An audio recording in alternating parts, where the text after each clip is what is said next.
Hola chicos, ¿cómo estáis? Hoy, 8 ans d'espagnol, je sais plus parler, voilà, bienvenue à vous, on va parler de la Vuelta. Je vous ai mis un très très beau fond comme vous pouvez le voir, j'ai sorti les habits de lumière, on est ensemble pendant 1 heure et demie.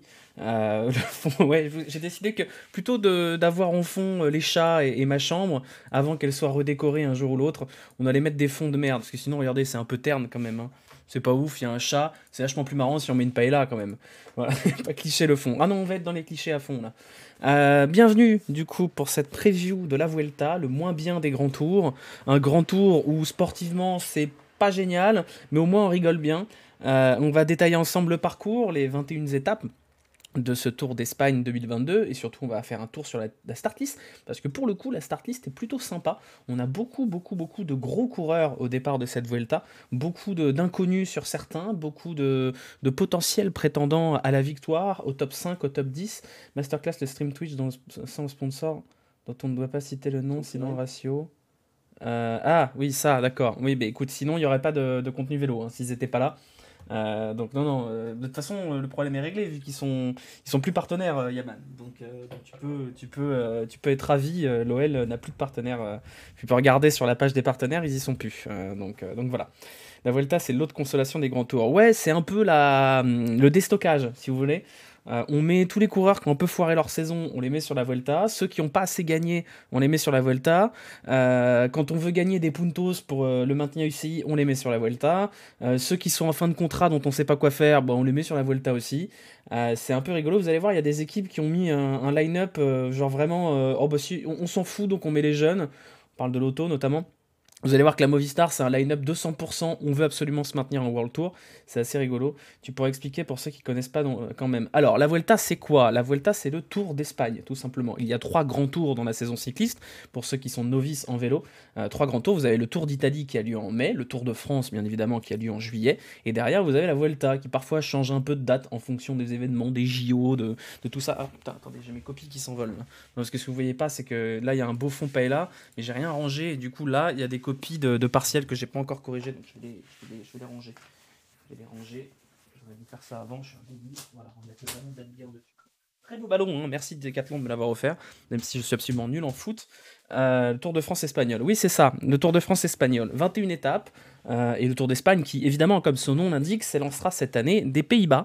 On partira d'Utrecht aux Pays-Bas, en Hollande très exactement. Nous aurons 3 étapes à l'étranger, comme le Giro en Hongrie et comme le Tour de France au Danemark. C'est un peu devenu la norme maintenant de s'élancer à l'étranger. Ce ne sera pas toujours le cas, puisque le Tour de France s'élancera normalement Non, l'an prochain, c'est du Pays Basque. Donc non, ce sera à l'étranger toujours. Et en 2024, il y a des rumeurs comme quoi ce serait Florence, mais on ne le sait pas encore. C'est devenu un peu la norme. C'est la première fois hein, dans l'histoire des 3 grands tours qu'on a 3 départs consécutifs à l'étranger sur les 3 grands tours. Ça risque de devenir une norme, puisque ça rapporte des thunes, hein, tout simplement. Hein. Je ne sais pas combien a payé les Pays-Bas. Les Pays-Bas qui avaient déjà accueilli le départ du Tour de France, quasiment au même endroit. On s'attendait à une casquette chorizo. Non, j'en ai pas. J'ai une casquette Leclerc sinon. Mais je préférais mettre le Bob Cochonou. Ça n'existe pas les Bob chorizo. Suspendu pour jet de bidon. Voilà, donc on va faire le petit tour comme on a fait hier sur le Tour de l'Avenir. On va dérouler le tracé de ce Tour d'Espagne. On va bien rigoler, parce que vous allez voir, la cocaïne est encore très présente du côté de la direction cycliste de la Vuelta. Beaucoup de cols, beaucoup de montagnes. L'identité de la Vuelta, c'est un peu de mettre de la montagne partout, tout le temps, H24. Et pour pause, on n'aura que 4 vrais sprints dont 2 aux Pays-Bas. Et après, bon courage pour les sprinters, et vous allez voir que ça se répercute sur le plateau, puisqu'il n'y a pas beaucoup T'es en cosplay Marily Chorizo. Il faut que j'achète des trucs avec des chorizo, ouais. Enfin, il va falloir que j'étoffe ma garde-robe. Les répéchos, ouais. 21 courses de côte, exactement. C'est la grande classique de la Volta. Mais vous allez voir, on va bien rigoler en faisant l'inventaire du parcours. Et ensuite, on déroulera sur la start list pour voir qu'il y a des équipes qui sont vraiment venues avec la grosse armée, notamment Ineos, et d'autres qui sont un peu venus en touriste. Hein. Lotto, pour ne pas les citer. Arkea, qui du coup a perdu Quintana. C'est la première information. Voilà, Quintana ne fera pas la Vuelta. Quintana n'ira pas à la Vuelta. C'est très chiant pour Arkea, parce que ça leur empêche de marquer des gros puntos. Sachant qu'ils en ont besoin. Aubin, déjà de la coke pour faire passer les coureurs dans un camp. Oui, on avait la présentation de la Vuelta aujourd'hui. Les coureurs faisaient un parcours où il passait sur une petite place, il roulait à travers un centre commercial, puis il passait sur la Seine, et il finissait en bateau. Le niveau de cocaïne des Pays-Bas, c'est assez foufou. C'est juste. Donc voilà, la Vuelta, on C'est est les souvent émotions, un en peu fait. dans l'abus, que ce soit dans le profil des étapes, que ce soit dans la mocheté des paysages. On aura encore un départ d'étape vous allez voir le nom du départ, c'est El Pozo Alimentación. C'est littéralement une usine d'un partenaire de la Vuelta. C'est un grand tour qui n'a pas beaucoup de sens, qui n'est pas très beau et qui est souvent très très très décousu dans son déroulement. Beaucoup d'échappées, beaucoup de défaillances, beaucoup de surprises, beaucoup de performances un peu cheloues des contis espagnols. On rigole bien, quoi. C'est le triathlon de GTA V aux Pays-Bas. Ouais, c'est exactement ça. C'est exactement ça, le triathlon de GTA V. Putain, quelle épreuve incroyable. Je le trouve vraiment triste, le parcours cette année. Ouais, il est pas ouf. On va pas se mentir, il est pas ouf, et c'est pour ça que j'ai choisi de vous liver le Tour de l'Avenir plus tôt, parce que je pense qu'il y a plus d'intérêt à liver le Tour de l'Avenir plutôt que de liver la Vuelta, même si on prendra la Vuelta en cours après le Tour de l'Avenir, puisque les arrivées d'étape du Tour de l'Avenir sont sur les coups de 16h20, et la Vuelta c'est 1 heure plus tard. Donc quand on aura fini avec le Tour de l'Avenir sur les 10 prochains jours, parce que la nouveauté c'est aussi que pour les 10 prochains jours, on va liver du vélo tous les jours.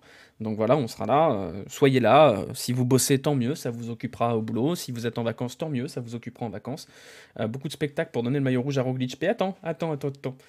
On verra. C'est pas un peu surprenant du point de vue récup et pic de forme que Roglic vise la victoire alors que les dates sont très rapprochées. Bah, le Tour de France, il l'a abandonné. Hein.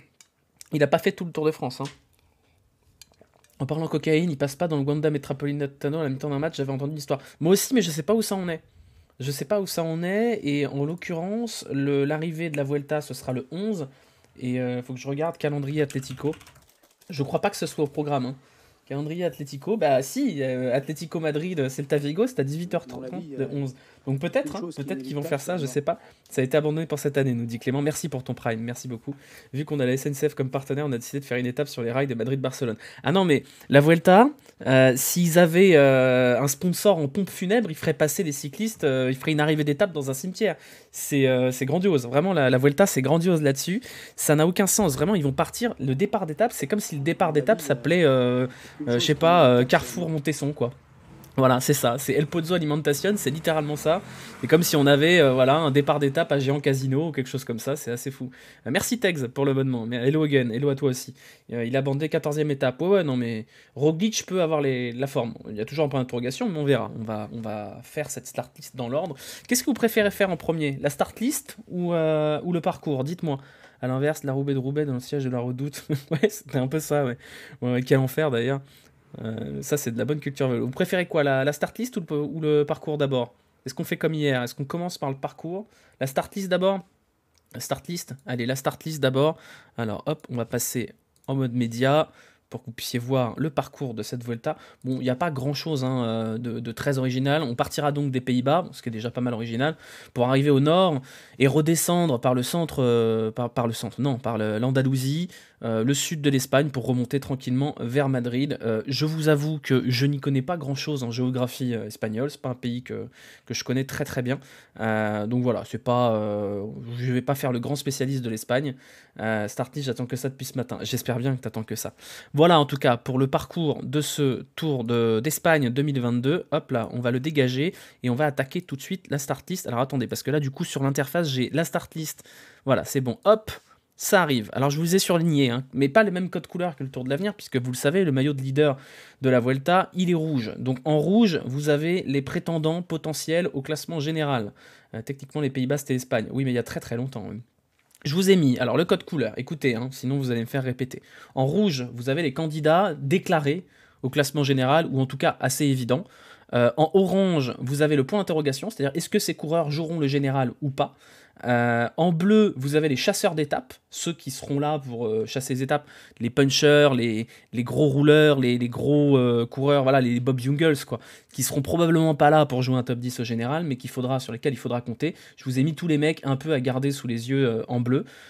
Et en vert, je vous ai mis les sprinters, et en bleu turquoise, je vous ai mis les sprinters punchers, c'est-à-dire ceux pour qui les sprints massifs vont être probablement un peu compliqués, mais qu'on retrouvera puisqu'on aura beaucoup d'étapes où il n'y aura pas de sprint massif. Il y aura probablement des sprints en petits groupes, et par exemple, les Vendrame et les Haters vont se régaler là-dessus. Landa en chasseur d'étape, j'y crois bien. Alors Landa, on va y venir. Landa a dit qu'il se sentait pas bien et qu'il serait content de repartir avec une victoire d'étape, donc je vous l'ai mis dans les chasseurs d'étape, puisque lui-même a, semble-t-il, dit qu'il ne jouerait pas le général. Jumbo, ça manque de directeur sportif.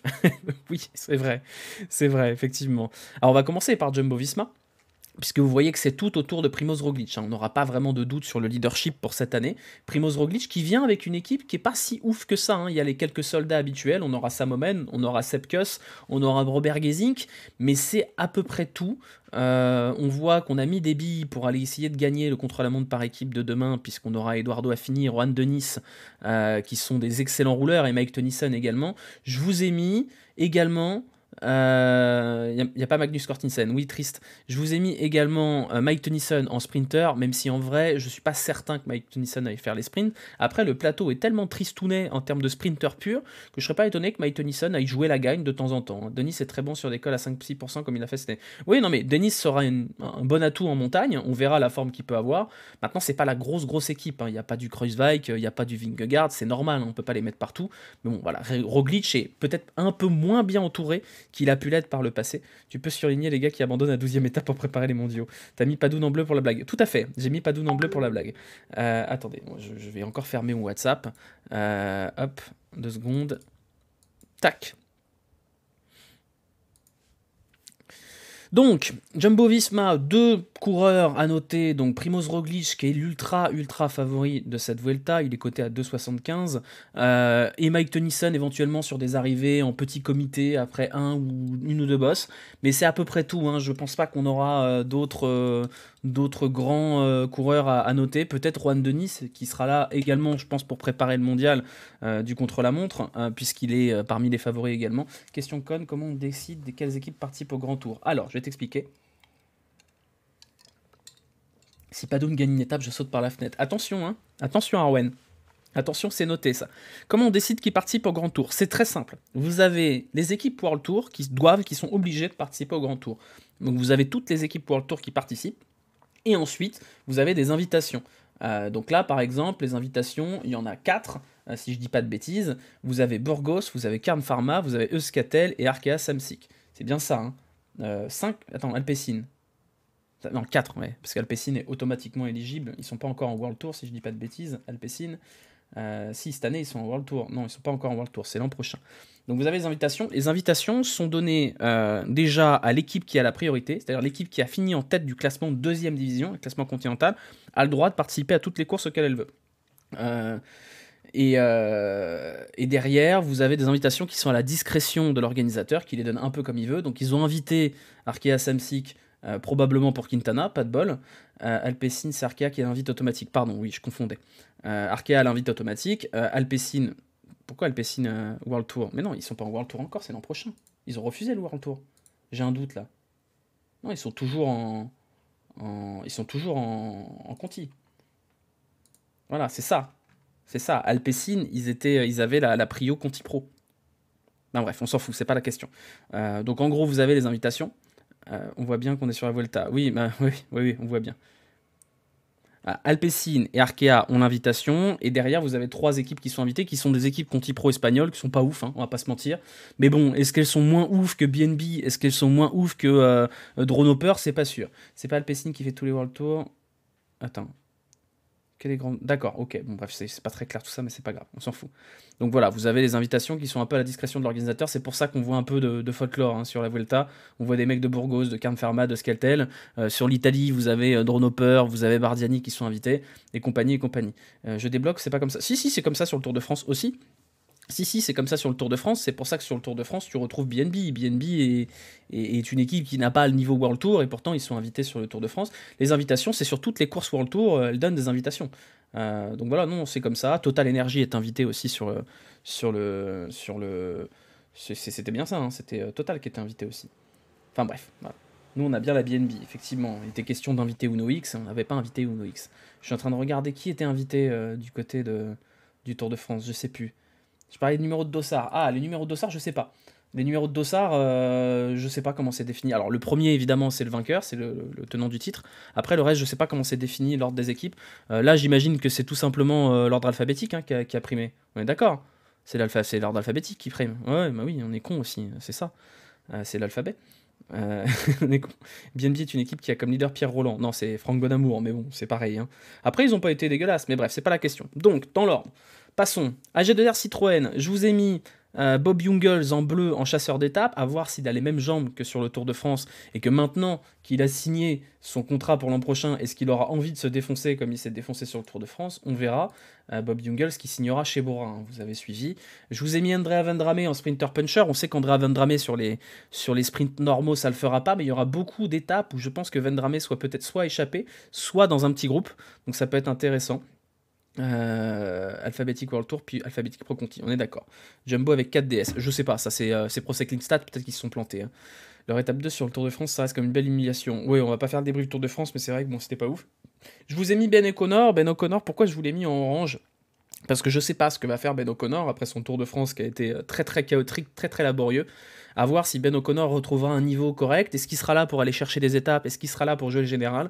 Pour l'instant, on ne sait pas trop.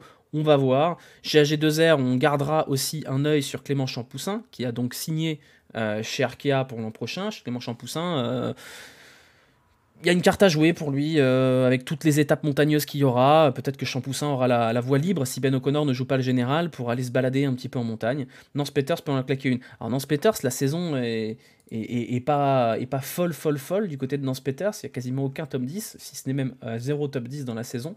C'est pas sa plus grande saison à Nance Peters. Sur le papier, oui, c'est un coureur qui a les moyens d'aller gagner des étapes de grand tour. D'ailleurs, il a l'occasion de devenir, de faire partie de ce club des vainqueurs sur les 3 grands tours, puisqu'il a déjà une étape du Giro et une étape du Tour de France. J'ai un peu de mal à croire que Nance Peters et les jambes, sa saison est quand même un peu laborieuse. Hein. Il semble que Roglic a déjà gagné la Vuelta en étant à le bout du Tour de France. Oui, je pense, oui, puisqu'il n'a pas abandonné tous les Tours de France. De toute façon, c'est pas compliqué. La Vuelta à España, il les a gagnés les 3 dernières fois.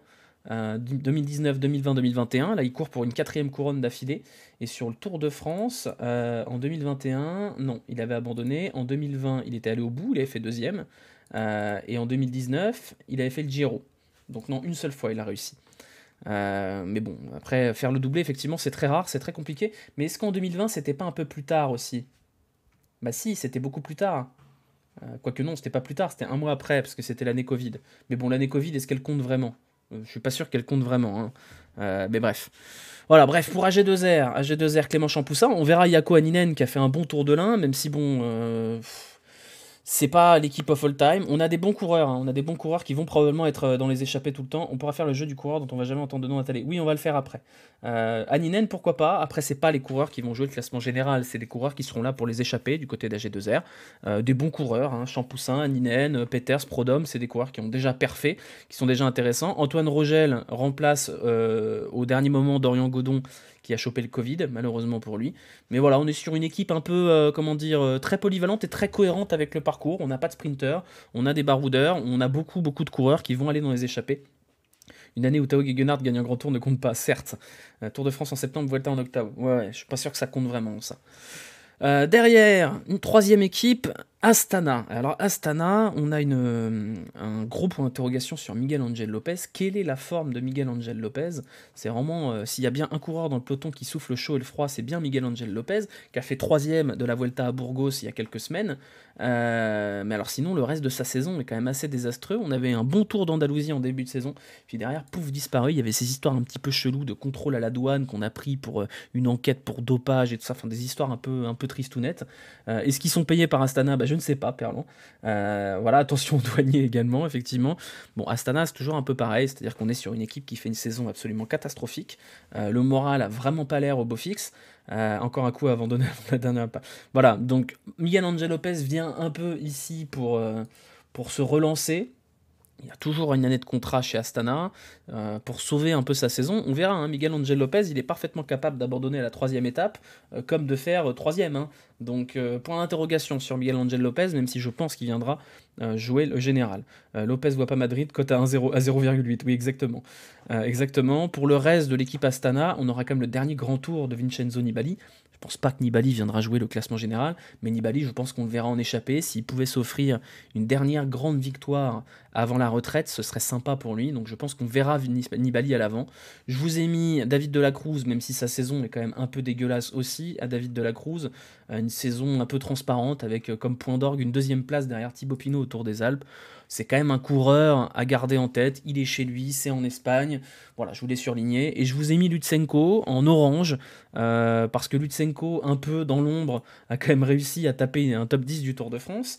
Est-ce qu'il sera capable de refaire des choses sympas sur le Tour d'Espagne? Je pense qu'il vient pour aller chasser des étapes, plutôt que d'aller chercher des points UCI dont il se fout chez Astana pour cette année en tout cas. Je pense qu'on verra plus Alexei Lutsenko dans un rôle de chasseur d'étapes. Qu'est-ce que ça vaut Tejada? Eh ben on sait pas, hein. Tejada ça a 25 ans, ça a 0 victoire, c'est plus super jeune Harold Tejada. Moi c'est un coureur que j'aimais bien et que je pensais que ça pourrait être intéressant, mais il n'y a pas grand chose, hein. Tejada c'est moyennasse, quoi. C'est comme Battistella, c'est à un moment donné, on y a cru un petit peu. Puis bon, bah voilà, ça bide un petit peu, il n'y a pas grand chose à se mettre sous la dent. C'est un peu l'histoire de tous ces coureurs d'Astana, hein, où c'est vraiment une équipe qui inspire pas grand chose. Tejada, ouais, Tejada, éternel espoir, 25 ans quand même, hein. À chaque fois qu'on voit Raúl Tejada, on se dit ah oui, c'est un petit jeune colombien et tout ça. Non, non, Tejada, c'est sa dernière année de maillot blanc. Il va bientôt avoir 26 ans et à 26 ans, on n'a rien à se mettre sous la dent. Il n'y a même pas une performance notable du côté d'Harold Tejada. Donc on arrive au stade où, bah voilà, qu'est-ce qu'on va en faire? Il est encore sous contrat pendant un an chez Astana. Si ça continue comme ça, je pense qu'il retournera en Conti Pro et qu'on le reverra plus jamais, hein.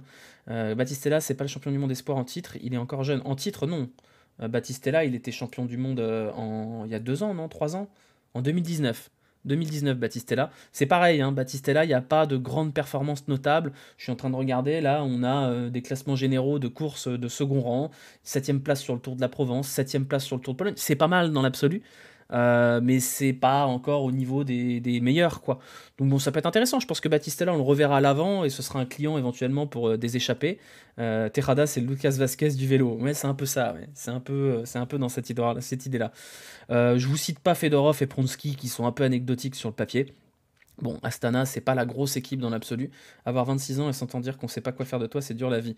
Non, mais c'est pas, je pense pas que Harold Tejada ait le niveau World Tour, tout simplement.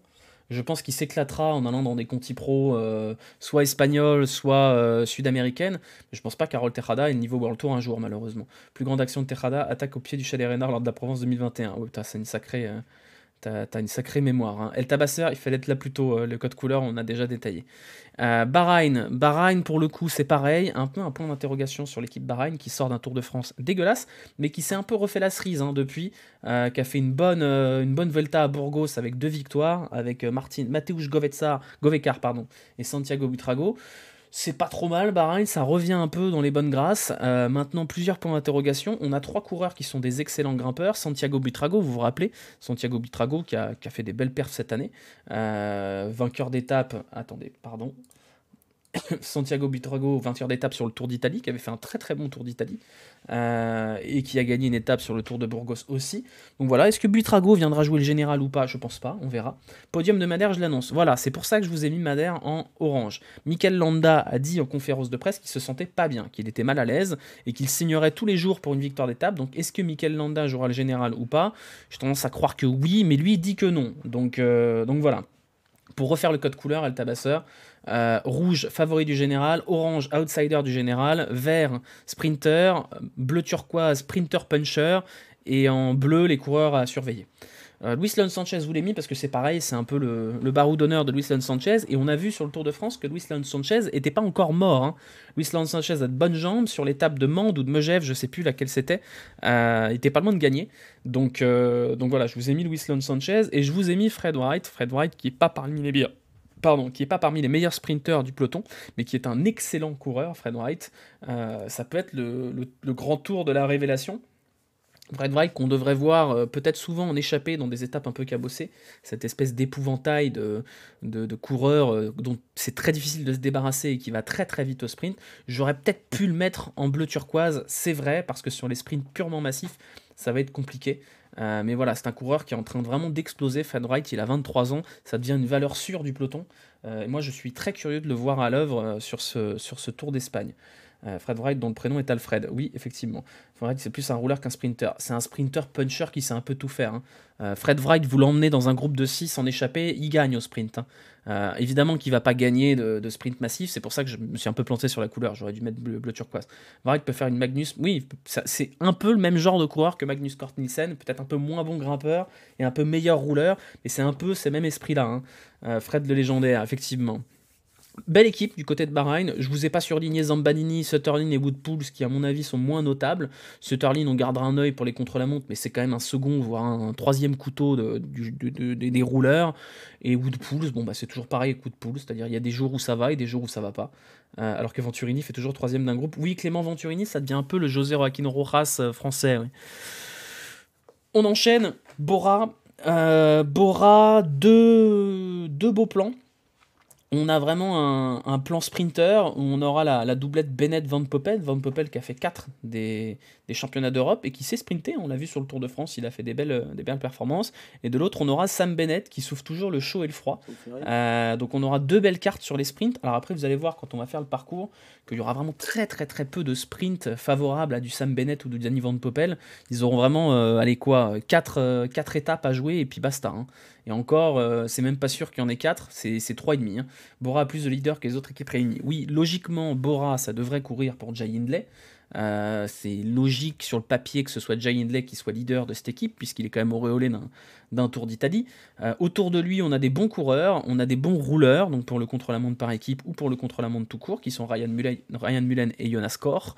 Vous avez Matteo Fabro qui sait un peu tout faire, et surtout vous avez 2 gardes du corps assez intéressants, puisque vous avez Wilco Kelderman et Sergio Higuita, qui ne sont pas des pitres pour aller épauler Jay Hindley en montagne. Ça risque de faire un peu short quand même, si on doit maîtriser la course avec uniquement Sergio Higuita et Wilco Kelderman qui sont capables de grimper. À voir, le parcours correspond à Kelderman. J'ai du mal à croire qu'on donne le lead à Kelderman, sachant que Kelderman va probablement s'en aller, si c'est pas déjà signé, il me semble. Non, c'est pas signé encore. Alors que Hindley, lui, est là jusqu'en 2024. Je vois pas trop l'intérêt de donner les clés à Kelderman. Sharman est forfait, j'ai pas vu l'info. J'ai pas vu l'info non plus. Fabro, c'est pas une lock. Non, c'est un bon coureur, mais c'est pas la haute montagne. Fabro, c'est pas son grand dada non plus, hein. C'est un très bon coureur. Matteo Fabro, il sait tout faire. Moi, j'aime bien Matteo Fabro, mais c'est un peu en dessous en termes de grimpeur quand même. On devrait assez vite retrouver Higuita, Kelderman et Hindley, tous les 3 dans la montagne, quoi. Bourman qui est forfait, qui était prévu. Oui, c'est bien ce que je pensais. Il me semblait bien que Bourman devait être là. Ouais. Voilà, du côté de l'équipe Bora, équipe sympa sur le papier, avec je pense quand même Jay Hindley qui fait partie des 3-4 grands favoris de ce Tour d'Espagne, 3-4 gros outsiders pour aller contester éventuellement l'hégémonie de Primoz Roglic. Ça ferait quand même 4 Vuelta d'affilée pour Primoz Roglic, ça commence à faire un peu beaucoup. Du côté de Cofidis, c'est pas la plus grande équipe de l'histoire, on va pas se mentir. Je vous ai surligné 3 coureurs. On aura Jesus Herrada avec José Herrada qui seront là, je pense, pour aller chercher des étapes, pour être en échappée. Je pense pas que Jesus Herrada ait encore intérêt à aller jouer le général, surtout qu'on risque de prendre des tirs sur le contre-la-montre. Pas de mon coutier. Pas de mon coutier, non. Je vous ai mis Rémi Rocha parce que j'ai trouvé que son tour de lin était intéressant. Et je pense qu'il a des bonnes jambes en ce moment. Et ça peut être intéressant pour Rémi Rocha. C'est peut-être voilà, le grand tour de la révélation pour Rémi Rocha. On verra. Tour de l'un intéressant qu'il a fini aux portes du top 10 pour lequel il a été primordial pour aider Guillaume Martin à remporter. Je suis curieux de voir Rémi Rocha. Et derrière, on aura évidemment la carte Brian Cocard pour les sprints. Il y en aura encore une fois pas beaucoup. Il y aura beaucoup d'étapes où ce sera trop dur pour Brian Cocard. Brian Cocard qui sera épaulé par Davide Cimolai qui commence à se faire vieux, mais bon, qui est toujours là pour ça. Rocha, ça peut viser le Grand Prix de la montagne. Je suis d'accord, Cimolai peut sprinter. Alors oui, Cimolai il peut sprinter, mais Cimolai il a 57 ans, hein. Je sais pas quand ça date le dernier sprint où il fait top 10. Ah bah c'était sur la route d'Occitanie. Voilà, on a 2 cartes au sprint, c'est déjà suffisant. On aura vraiment très peu d'occasion de s'exprimer sur le sprint. Plus gros article pour Rocha. J'ai pas suivi l'Arctic Race, mais il n'était pas sur l'Arctic Race. Qu'est-ce que tu me racontes? Tu confonds, je pense. Tu confonds avec Axel Zinglet, ouais. Ouais, confonds avec Axel Zing. Du côté d'Education First, alors Education First c'est intéressant. parce qu'on est sur une équipe qui a terriblement besoin de points UCI pour le maintien, et ça commence à chauffer un peu pour leur boule du côté d'Education First, et je pense qu'Education First débarque pour aller mettre le maximum de coureurs dans le classement général. Je pense qu'on va essayer de faire des giga-tirs groupés avec Uran, avec Carty, avec Chavez. J'ai peur que ce soit un peu un tour d'Espagne en demi-teinte pour Education First, parce qu'on est sur des gros points d'interrogation. Qu'est-ce que vaut Rigoberto Urán sur un classement général alors qu'il a foiré complètement son Tour de France? Hugh Carty, on sait jamais, ça souffle le chaud et le froid. On sait jamais. Hugh Carty, est-ce que c'est le Hugh Carty qui avait fait 3ème de la Vuelta en 2020, ou est-ce que c'est le Hugh Carty qui est complètement transparent sur les routes bon, après les routes du Tour d'Italie, il fait 9ème, c'est pas mal. On va voir quand même sur Hugh Carty qui avait quand même fini, je pense que c'était un des meilleurs coureurs de la 3ème semaine du Tour d'Italie. Donc je suis quand même curieux de voir ce qu'est capable de faire Hugh Carty. Et Esteban Chavez, bah, on sait jamais. On sait jamais ce que ça vaut Esteban Chavez. C'est pareil, chaud et froid. On peut très bien avoir du côté d'Education First, Uran, Carty et Chavez tous dans le top 20, comme on peut avoir Uran, Carty et Chavez tous à la 60e place. Donc à voir, point d'interrogation. Je vous ai mis Marc Padoun en bleu pour rigoler. Voilà, parce que Marc Padoun, bah écoutez, il n'y a rien. Hein. Il n'y a rien, c'est anecdotique complet. Il fait 13ème du Tour de Pologne dans l'animal plus complet. Et depuis sa victoire sur le contre-la-montre du Grand Camino, il n'y a rien. Hein. Il n'y a pas grand-chose. Donc ce sera peut-être le Tour de la Renaissance, pour le Tour d'Espagne de la Renaissance pour Marc Padoun. J'y crois pas trop. Il faudra quand même garder en tête que cette équipe a terriblement besoin de points UCI et va donc probablement essayer de placer le maximum de coureurs dans le général, puisque comme vous le savez, une victoire d'étape sur la Vuelta, ça vaut quoi? Ça vaut 100 points. Une deuxième place, c'est 40 à 20, 12 et 4, si je dis pas de bêtises. Alors qu'un classement général, par contre, ça paye. Hein. Classement général, si vous faites, allez, au pif, si vous faites 13e de la Vuelta, vous prenez 84 points. Si vous faites 7e, vous prenez 260 points. C'est des points qui sont très importants parce que pour vous donner un ordre d'idée, le maintien, là, il se joue entre l'auto et les premiers en difficulté en haut. C'est à quoi? Il y a 800, 900 points. Donc ça peut vite, très très vite peser. Si par exemple, vous réussissez du côté d'Education First à faire 9e, 13e et 17e, allez, on fait 52, 84 et 180, vous pouvez vous mettre à l'abri quand même. Hein. Donc voilà, Hugh Carty s'est pris un tir monumental à Turin, à part ça, il fait un bon Giro. Ouais, et c'était pas sur l'étape la plus dure en plus. Donc c'est un point d'interrogation. Education First, on verra ce qu'ils sont capables de faire, qui aura les bonnes jambes. C'est pas exclu que Marc Padoun fasse le général non plus. Hein. Je veux dire, ça paraît un peu absurde dit comme ça, mais je pense qu'ils ont tellement besoin de points qu'ils vont pas avoir tant de liberté que ça. Et je pense qu'on aura la classique. Un des leaders de cette équipe qui sera largué au général, qui ira récupérer des secondes et des minutes dans les échappées, et je pense qu'on aura un top 10 d'un de ces trois-là qui sera acquis à la force des échappées, un peu comme Hugh Carty a fait sur le Giro cette année.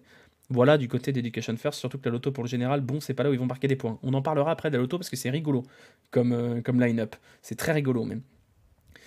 Du côté de Groupama FDJ, alors c'est, comment dire, on n'aura pas vraiment de leader pour le général. Alors est-ce que Thibaut Pinot fera le général? Ça c'est la question. Peut-être, je pense pas, c'est un avis perso. Je pense que Thibaut Pinot il est là pour aller chercher une victoire d'étape, mais pourquoi pas? Voilà, pourquoi pas. Thibaut Pinot, il faudra faire le bilan après le contre-la-montre par équipe déjà, parce que vous voyez bien qu'on n'a pas les plus grands rouleurs du monde du côté de l'équipe Groupama FDJ. On a Armirail qui roule bien, Lienhardt et Scottson qui savent rouler, mais c'est tout. Donc je pense qu'on va déjà prendre un tir du côté du contre-la-montre par équipe, même si bon, c'est pas le contre-la-montre par équipe le plus long et le plus relou du monde, même si c'est quand même 20 bornes. Mais bon voilà, Pinot peut faire entre 8 et 10 avec les échappées.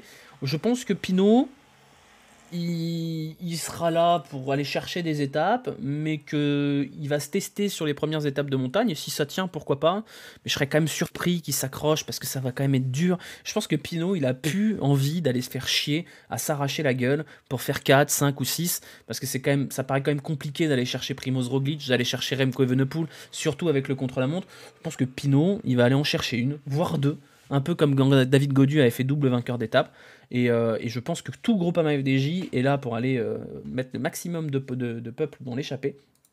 On aura des très bons coureurs pour ça. On aura Pinot, on aura Reichenbach pour la montagne. On aura pour les étapes qui seront peut-être un petit peu moins montagneuses, mais plus cabossées. Et vous allez voir après qu'on en aura beaucoup du Rudy Mollard, du Quentin Paché, du Bruno Armirail. Et on aura quand même un petit train de sprint pour Jake Stewart qui a été absolument brillant sur le Tour de l'Ain et qui a montré sa capacité à savoir passer aussi des grosses bosses, voire des cols. Donc je pense que Jake Stewart a une très grosse carte à jouer. Il est très rapide et surtout il sait passer ses bosses. Le parcours est parfait pour lui. Il sera accompagné de Fabian Lienhart et de Miles Scottson pour l'aider dans le final, qui sont de bons coureurs. Hein. C'est un peu les seconds couteaux du train d'Arnaud Démare, mais c'est bien. Vous avez Scottson pour emmener dans le dernier kilomètre, Lienhart pour lancer et Stewart pour finir. Ça peut être intéressant. Donc je pense qu'il faudra garder un œil sur Groupama FDJ. Groupama FDJ, c'est pas compliqué. Hein. Ça peut faire 0 pointé comme ça peut faire 3 victoires d'étape. On peut très bien avoir une victoire d'étape de Pinot dans la très haute montagne, on peut avoir une victoire au sprint de Jake Stewart, et on peut avoir un Paché ou un Mollard qui gagne en échappée. Hein. Donc oui, Paché, j'aurais pu le mettre en bleu turquoise, parce que c'est un excellent coureur, Quentin Paché, capable de briller sur un peu tous les terrains, et il y a sa petite pointe de vitesse à Quentin Paché quand même, qui est intéressante. Je ne vous l'ai pas mis en bleu turquoise, parce que quand vous voyez qui est en bleu turquoise, compliqué quand même de mettre Quentin Paché dans cette catégorie-là, mais ça peut être une Vuelta où il gagne, Paché. Hein. Ton pari, Jake gagne une étape. Comment dire, c'est plus probable que Jake Stewart ne gagne pas d'étape plutôt qu'il en gagne une. Moi, je serais super content que Jake Stewart en claque une. Vraiment content. Parce que c'est un super coureur. Et il le mérite. Malheureusement, je pense que Jake Stewart, ça risque d'être un peu compliqué sur les étapes de sprint pur, parce que vous allez le voir ensuite qu'on a quand même des sacrés clients du côté du sprint.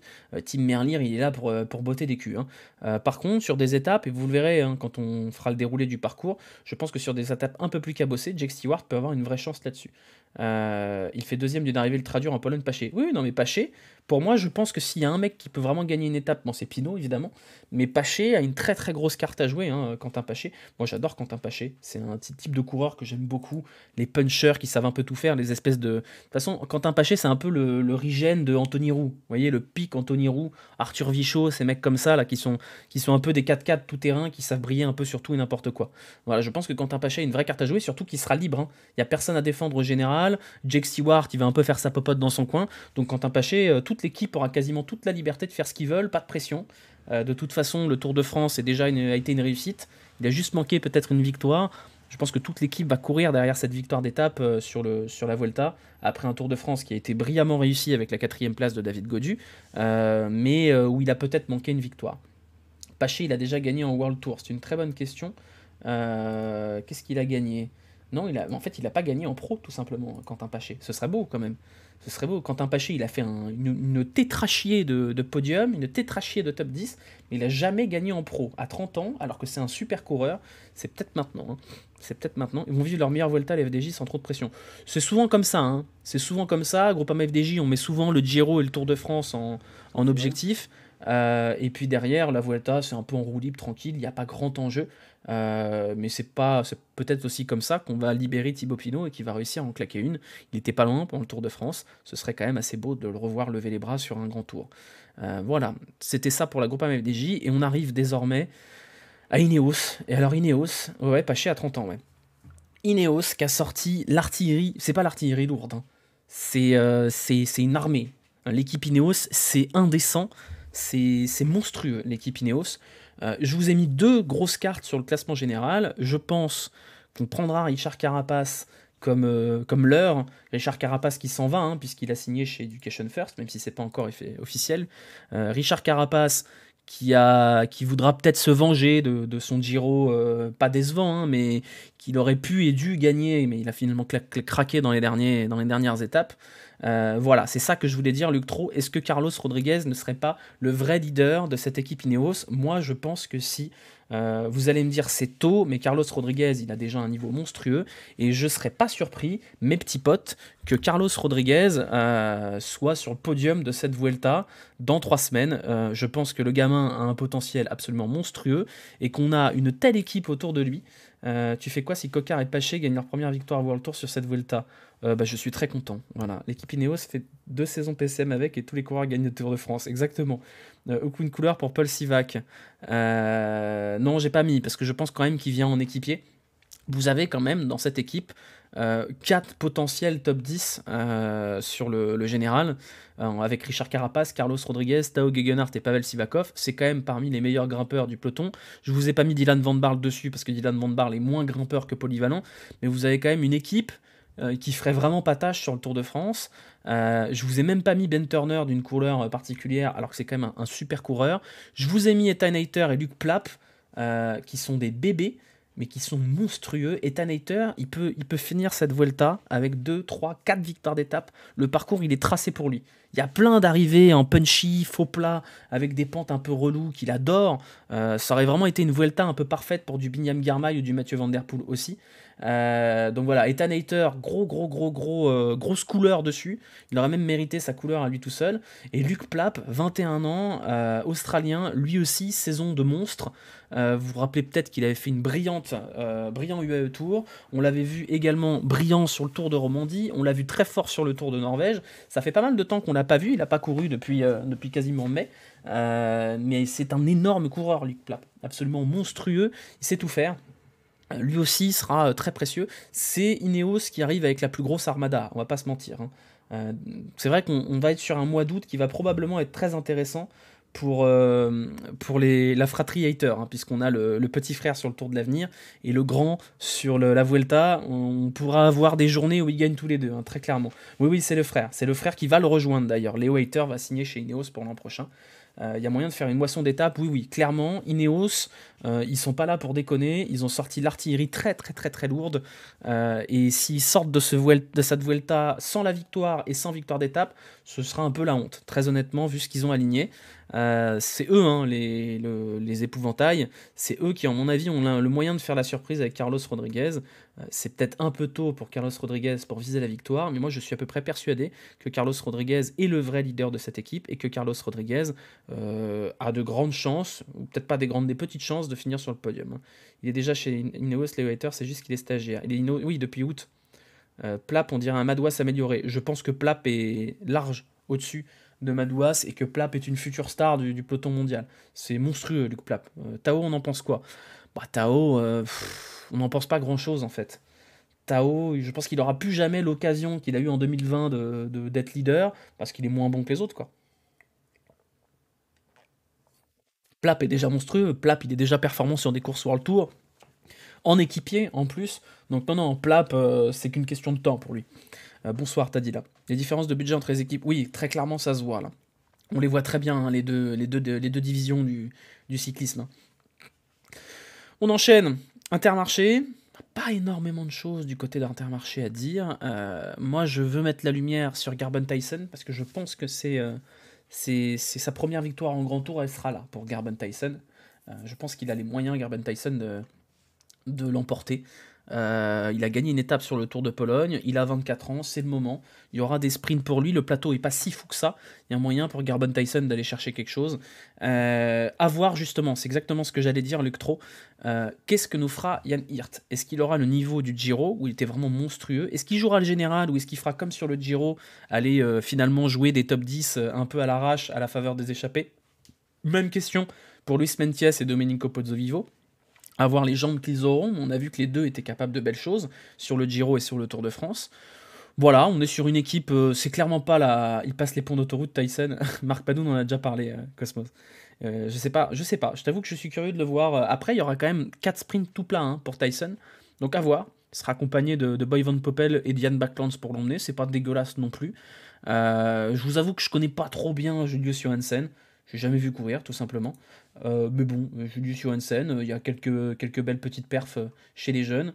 C'est presque un peu tôt pour lui, mais on verra. Rein Taramae qui sera là, en barreau d'honneur. Rein Taramae, il a 157 ans. Voilà, bon.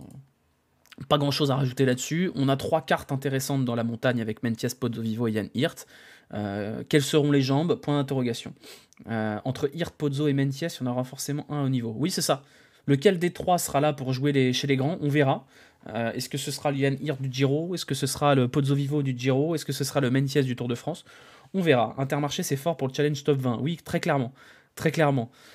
Du côté d'Israël, alors Israël, je vous rappelle qu'Israël a terriblement besoin de points, même si ça semble de plus en plus compliqué pour monter en World Tour. On aura en chef de route Michael Woods, qui à mon avis sera aussi là pour aller chercher les échappées, ça risque d'être compliqué pour le général. On aura 2 cartes, enfin c'est même pas des cartes, hein, c'est des cartounettes pour le sprint. Je vous ai mis Daryl Impey pour l'ensemble de son œuvre, mais bon, Daryl Impey il se fait un peu vieux, même s'il est, il est parfaitement capable de briller sur des profils moins plats, et il y en aura pas mal, donc je vous l'ai mis quand même dans les cartes sprinter, j'aurais pu vous le mettre en bleu. Mais voilà, Impey et Bevin passent vraiment bien les buffs. Ouais. Et je vous ai mis quand même Itamar Einhorn en vert. Alors pourquoi je vous ai mis Itamar Einhorn en vert? Pour aller faire du top 5 sur les sprints. Je pense vraiment pas qu'il ira en gagner une. Mais voilà, Demarquis, j'aurais pu vous le mettre en bleu, mais je vous avoue qu'il est tellement transparent que j'y crois plus. Pareil pour Chris Froome. Attention quand même, Chris Froome. On a vu que le Tour de France, il y avait des jambes qui étaient pas mal. Chris Froome, c'est quand même sur les terres de ses premiers succès. Peut-être que Chris Froome ira chercher une belle échappée, on sait pas. On va voir. C'est peut-être, ouais, tu me dis top 30 du général. Non, mais on peut imaginer Froome aller briller sur des étapes de haute montagne, hein. Vous allez voir, on monte très très haut, hein. Sur le parcours, quand même, on va monter à plus de 2000 mètres. Alors, du côté de la Lotto Soudal, et c'est là qu'on voit comment dire, l'effet un peu pervers de ces montées-descentes en World Tour. L'équipe Lotto Soudal, le line-up qu'ils ont envoyé, il veut très clairement dire on s'en bat les couilles, nos problèmes ils sont ailleurs. Donc clairement du côté de Lotto Soudal, on a un objectif en cette fin de saison, c'est d'aligner le maximum de bons coureurs sur les courses d'un jour pour aller ramasser le maximum de puntos UCI. Là clairement, l'équipe Lotto Soudal s'en bat les couilles, hein. Lotto va faire une Vuelta, attends j'ai pas vu. Euh, Frabkoy, Lotto va faire une Vuelta 2017, équipe Achies a gagné 4 étapes, dont 2 du YOLO Marcinski. Oui, je me souviens, avec Sander Armé et Degen. Après, voilà, ils viennent en traînant des pieds, très exactement. Après, ça veut pas dire que l'équipe est nulle, hein. Ça veut pas dire que l'équipe est nulle. Par contre, très clairement, on a laissé les cadors à la maison parce que Arnaud Delis, Caleb Ewan, même si Caleb Ewan c'est un peu la cata, Arnaud Delis, Victor Campenard, ses compagnies sont occupés à aller chercher des puntos UCI sur toutes les courses de merde possibles et imaginables. Ça en rapportera beaucoup plus que des victoires d'étape parce qu'on rappelle qu'une victoire d'étape sur le Tour d'Espagne, déjà, c'est super dur à aller chercher et ce n'est que 100 points UCI et la deuxième place, on tombe direct à 40. Vaut mieux faire 8ème d'une kermesse belge plutôt que d'aller s'arracher pour une victoire d'étape. Donc on verra, ça ne veut pas dire que c'est des mauvais coureurs. On a Thomas de Gent qui est toujours là, on ne sait jamais, Thomas de Gent, s'il est de bonne humeur, il peut aller en claquer une. On aura Steph Kras qui fera sa tournée d'adieu avant de signer chez Total. Et on aura Maxime Van Gils, Maxime Van Gils, je sais plus comment on est censé qui est pas mal aussi. Globalement, on a des coureurs sympas. Le problème, c'est que c'est pas vraiment des gros grimpeurs, c'est plus des profils de punchers. À part Thomas de Gent, en montagne, on n'en a pas trop qui sont capables de vraiment briller, même si Steph Kras et Maxime Van Gils sont pas les pires grimpeurs du peloton, même si Harry Sweeney sort d'un Tour de l'Ain plutôt correct. On verra. Maintenant, on n'est clairement pas sur l'équipe of all time. Par contre, on va être sur une Lotto Soudal qui va foutre le maximum de bordel dans les échappées, ça va être rigolo, hein. Cédric Belens, je n'en ai jamais parlé, jamais. Mais je pense que Cédric Belens a une belle gueule de challenge du coureur dont on n'entend pas le nom. On le fera après, hein. Vous allez me donner vos noms. Harry Sweeney a un nom rigolo. Ouais, il a un nom rigolo. C'est pas un mauvais coureur, Harry Sweeney. Après, ça manque de vrais gros leaders, hein. Thomas de Gent, il peut parfaitement en gagner une, comme il peut faire des grands tours transparents, ça dépend des jambes. Et les jambes, Thomas de Gent, il est parfaitement capable d'en avoir aucune pendant 20 étapes et d'en gagner une. Van Gils fait un très bon tour. C'est pas au Saudi Tour plutôt ou c'est l'un des deux? C'est le Saudi Tour, ouais. Saudi Tour, où il gagne tout simplement le Saudi Tour. Et depuis, il est un peu rentré dans le rang. Après, il est très jeune, hein, Maxime Van Gils. Il a 22 ans. On va voir, ça peut être la révélation. Ça peut être la révélation. Thomas de Gent va forcément foutre le bordel en échappée. De toute façon, cette équipe, elle ne jouera pas le classement général, à moins éventuellement qu'un Steph Kras, et encore j'y crois vraiment pas, vienne aller chercher du Puntos UCI en allant chercher un top 20. J'y crois pas trop, honnêtement. Il n'a pas vraiment de référence, hein, Steph Kras, sur les grands tours. Il a une 20e place de la Vuelta l'an dernier. Peut-être qu'on enverra Steph Kras parce qu'une 20e place, je sais plus parler. Une 20e place sur la Vuelta, c'est 30 points UCI, donc pourquoi pas après tout. Je pense vraiment que l'auto, Yates mon favori pour la win. On verra, on va voir, on n'y est pas encore. Donc voilà, ça c'est la première partie de cette start list. On va passer sur la deuxième partie de la start list, hop là, qui va apparaître maintenant. Bim, voilà, nous passons à Movistar. Et alors Movistar, si ça crie pas les points UCI, je sais pas ce que c'est. Movistar, ils commencent à avoir le cul qui chauffe. Ils ont environ 500-600 points d'avance sur l'Auto Soudal, qui va probablement faire une grosse moisson pendant la Vuelta, comme ils ont fait pendant le Tour de France et le Giro, hein, de toute façon. Kras, il part d'équipe si, Kras, il s'en va, il va chez Total, c'est sa tournée d'adieu. Tout ça pour envoyer Wellens au Québec. Mais c'est ça, hein, ils vont jouer le Québec de toute façon. Valverde en capitaine de route, Enric Mas jouera très probablement le classement général. De toute façon, c'est pas compliqué. Le maintien en World Tour de l'équipe Movistar se jouera sur la capacité d'Enric Mas à faire top 10, top 5. Parce que c'est des gros points UCI qui sont là. Si Enric Mas parvient à faire 5ème, Movistar sera à peu près à l'abri. Si Enric Mas se chie dessus et ne réussit pas à faire un bon classement général, ça va chauffer du cul pour Movistar. Donc il y a des gros enjeux du côté point UCI pour Movistar. Grosse pression sur Enric Mas. Il y a la légende José Joaquin Rojas aussi également. Je pense qu'on va essayer de faire comme on fait là sur le Tour du Limousin, des tirs groupés. Je pense qu'on sera obligé de voir Alejandro Valverde essayer de rester placé au général, faire 11 ou 12e. Parce que voilà, il y a une moisson de points à aller chercher. C'est un peu comme Education First. On a les mêmes enjeux de points UCI à aller chercher. Enric Mas est obligé de faire une grande performance. C'est quand Québec et Montréal. C'est après, c'est en 3e semaine si je dis pas de bêtises. C'est le 9 et le 11. C'est juste à la fin de la Vuelta. C'est déjà arrivé de ne pas être déçu d'Enric Mas. Bah, ouais, c'est vrai que c'est une déception constante, Enric Mas. Il sera obligé, hein, il a même pas fini le Tour de France. C'est quand même dramatique, hein. Abandon à la 19e étape, c'est beaucoup de points UCI en moins parce qu'une 11e place sur le Tour de France, ça aurait compté beaucoup. Enric Mas qui doit se rattraper, hein. Une 11e place sur le Tour de France, c'est quand même. Ça aurait fait 150 points de plus pour Movistar. Donc voilà, Enric Mas qui l'année dernière, il est énorme, vous êtes dur. Donc c'est grosse pression, hein. Grosse pression sur Enric Mas pour marquer du puntos. Alejandro Valverde en tournée d'adieu. Vous avez vu que la Movistar a fait un maillot hommage à Alejandro Valverde. Derrière, on n'aura pas grand-chose sur quoi compter. Alors, attendez 2 secondes, je vais changer la musique parce que celle-là, je l'aime pas. Voilà. Aramburu qui a fait gagner un Tour du Limousin. Attention, c'est pas fini Aramburu, hein. Même si bon, demain normalement ça devrait passer, ça fait des points importants, hein. Ça fait des points importants Aramburu sur le Tour du Limousin, hein. C'est très important. On aura Mühlberger autour. Je pense qu'on va jouer le général, hein. Il n'y aura pas beaucoup de cartes. Verona en équipier, Mühlberger en équipier. C'est une équipe qui est pas mal sur le papier. Encore faut-il qu'Henrik Mas ait les jambes. On verra. Je pense que c'est la vraie inconnue, c'est de savoir s'il est capable d'illuminer un peu cette équipe-là. On veut le retour du Mühlberger du Tour de France 2019 et du Dauphiné surtout. Et du Dauphiné. Tu sais qu'on n'entend pas ta musique. Si, on entend ma musique normalement. Ou alors, vous devez l'entendre, mais très peu, mais vous devez l'entendre normalement la musique. Vous l'entendez pas la musique là? Bah, je la vois sur. Normalement, vous devez la voir à peine. C'est pas grave, c'est juste un fond sonore. Moi, je l'ai dans l'oreille.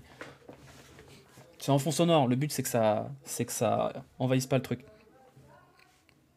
Reste à voir la stratégie de course. Ah bah ça, c'est toujours quoi. Movistar, ça peut jouer top 2 sur le classement par équipe. Ouais, effectivement. Après, ça va être dur d'aller déloger Ineos et Bora, hein, quand même. Attendez, je vous mets un peu plus fort si vous voulez plus de musique.